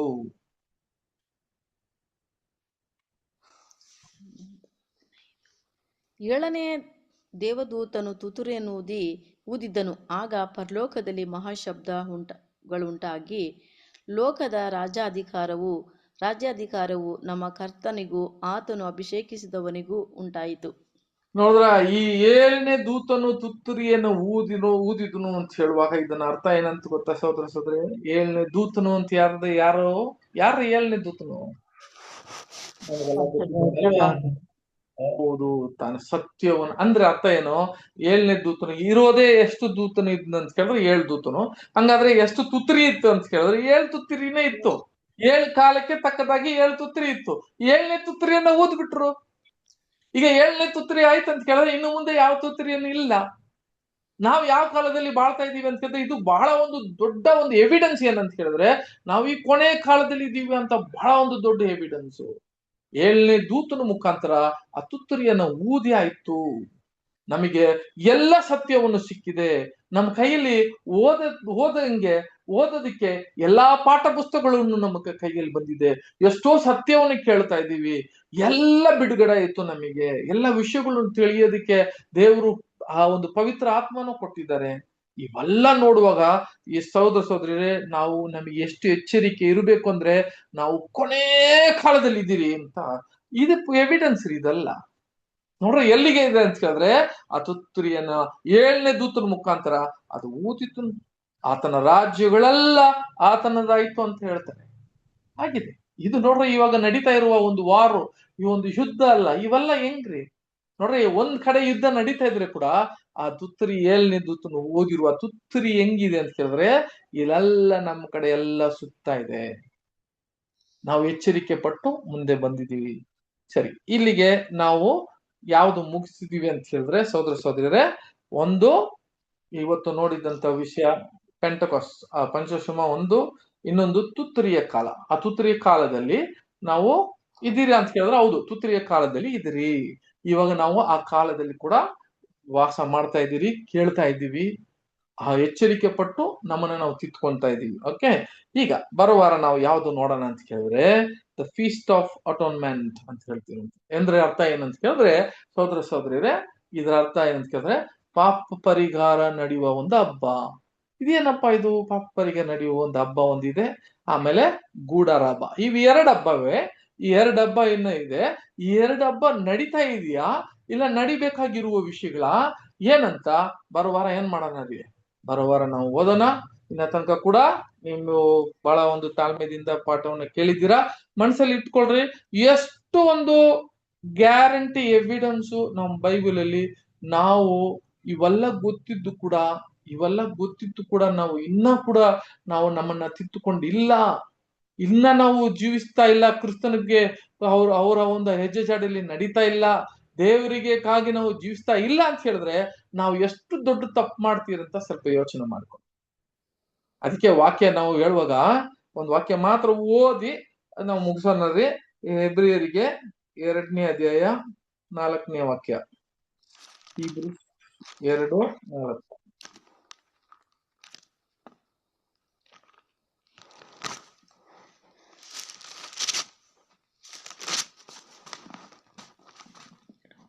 ಮತ್ತು ದೇವರು ಅವರ ಕೈಯಿಂದ ಓದಿ ಸಿಸ್ಟರ್, ಓದಿ. ದೇವರು ಅವರ ಕೈಯಿಂದ ಸೂಚಕ ಕಾರ್ಯಗಳನ್ನು, ಅದ್ಭುತ ಕಾರ್ಯಗಳನ್ನು, ನಾನಾ ವಿಧವಾದ ಮಹತ್ ಕಾರ್ಯಗಳನ್ನು ನಡೆಸಿ ಪವಿತ್ರಾತ್ಮ ವರಗಳನ್ನು ತನ್ನ ಚಿತ್ತಾನುಸಾರವಾಗಿ ಅವರಿಗೆ ಅನುಗ್ರಹಿಸಿ ಅವರ ಮಾತಿಗೆ ಸಾಕ್ಷಿ ಕೊಡುತ್ತಿದ್ದನು ಎಂದು. ಆಮೇಲೆ ನಾವು ಪ್ರಸ್ತಾಪಿಸಿರುವ ಮುಂದಿನ ಸಾಮ್ರಾಜ್ಯವನ್ನು ಆತನು ದೇವದೂತರಿಗೆ ಅಧೀನ ಮಾಡಲಿಲ್ಲವಲ್ಲ. ಅದಲ್ಲ. ಹಾಗಾದ್ರೆ ಮೂರನೇ ವಾಕ್ಯದಿಂದ ಹೋದ್ರಿ. ಫೆಬ್ರವರಿಗೆ 2ನೇ ಅಧ್ಯಾಯ 3-4 ಓದ್ರಿ. ಯಾಕಂದ್ರೆ ಕನ್ನಡದಲ್ಲಿ ಬೇರೆ ತರ ಬರುತ್ತೆ ಅಂತ 3-4 ಮಾತ್ರ ಓದ್ರಿ. ಈ ಅತ್ಯಂತ ವಿಶೇಷವಾದ ರಕ್ಷಣೆಯನ್ನು ನಾವು ಅಲಕ್ಷ್ಯ ಮಾಡಿದರೆ ತಪ್ಪಿಸಿಕೊಳ್ಳುವುದು ಹೇಗೆ? ಇದು ಕರ್ತನಿಂದ ಮೊದಲು ಹೇಳಲ್ಪಟ್ಟಿತು. ನೋಡಿದ್ರ, ಈ ಒಂದು ಇಷ್ಟೊಂದು ವಿಶೇಷವಾದ ಒಂದು ಕರೆಯನ್ನು ನಾವು ಅಲಕ್ಷಣೆ ಮಾಡಂಗಿದ್ರೆ ತಪ್ಪಿಸಿಕೊಳ್ಳೋದು ಹೇಗೆ ಅಂತ ಹೇಳ್ತಾರೆ. ಎಷ್ಟೊಂದು ವಿಶೇಷವಾದ ಒಂದು ಕರೆ, ಇದನ್ನ ನಾವು ಅದನ್ನ ತಪ್ಪಿಸಿಕೊಳ್ಳಂಗಿದ್ರೆ ನಾವು ಹೆಂಗ್ರೆ? ಇದನ್ನ ಸ್ವಲ್ಪ ನಾವು ಯೋಚನೆ ಮಾಡ್ಬೇಕು ಸಹೋದರ ಸಹೋದರಿ. ನೋಡಿ, ಇವೆಲ್ಲ ನಾವು ಓದ್ತಾ ಇರೋದು ಅದು ನಡೀತಾ ಇರುವ, ಪೂರೈಸ್ತಾ ಇರುವ, ಒಂದೊಂದು ಪ್ರವಾದನೆಯನ್ನು ನೆರವೇರಿಸ್ತಾ ಇರುವ ಒಂದು ವಿಷಯಗಳ ಬಗ್ಗೆ ನಾವು ನೋಡ್ತಾ ಇದ್ದೀವಿ. ಇದರಲ್ಲಿ ದೊಡ್ಡ ಪಾಲಿದೆ. ಅದಕ್ಕೆ ನಾನು ಹೇಳಿದೆ, ನಾವು ಹೋಗಿ ಆ ಒಂದು ರೊಟ್ಟಿ ಒಂದು ದ್ರಾಕ್ಷಿ ರಸದಲ್ಲಿ ಪಾಲ್ಕೊಳ್ಳೋದು ಅನ್ನೋದು ಬರೀ ಆ ರೊಟ್ಟಿ ದ್ರಾಕ್ಷಿ ರಸ ಮಾತ್ರ ಅಲ್ಲರಿ, ಅದು ನಮ್ಮ ದೊಡ್ಡ ಪಾಲೈತೆ ಅದರಲ್ಲಿ. ನೋಡ್ರಿ, ಇವಾಗ ನಾನು ಹೇಳ್ತಾ ಇರೋ ವಿಷಯಗಳು ಎಷ್ಟು ದೊಡ್ಡ ಪಾಲು. ನಾವು ಆ 7 ಹಬ್ಬದಲ್ಲಿ ನಾವು ನೋಡ್ತಾ ಇದ್ದಂತ 5 ಹಬ್ಬ ಇದೆ. 5 ಹಬ್ಬದಲ್ಲಿ ನಮಗೆ ಬಹಳ ಒಂದು ದೊಡ್ಡ ಪಾಲಿದೆ. ಇವೆಲ್ಲ ನೋಡಿ ಬರುವಾರ ನಾವು ಈ ಪಾಪ ಪರಿಹಾರವನ್ನು, ಗೂಡಾರ ಒಂದು ಹಬ್ಬವನ್ನು ಬರುವಾರ ನೋಡೋಣ. ತಂದೆ ದೇವರು ಈ ವಾಕ್ಯವನ್ನು ಆಶೀರ್ವದಿಸಲಿ. ಆಮೇಲೆ ಸಹೋದರ ಸಹೋದರಿಯರೇ, ಓಕೆ ಬ್ರದರ್, ಬೇರೆ ಮೋಹನ್ ರಾಜ್ ಬ್ರದರ್ ಇದಾರಾ?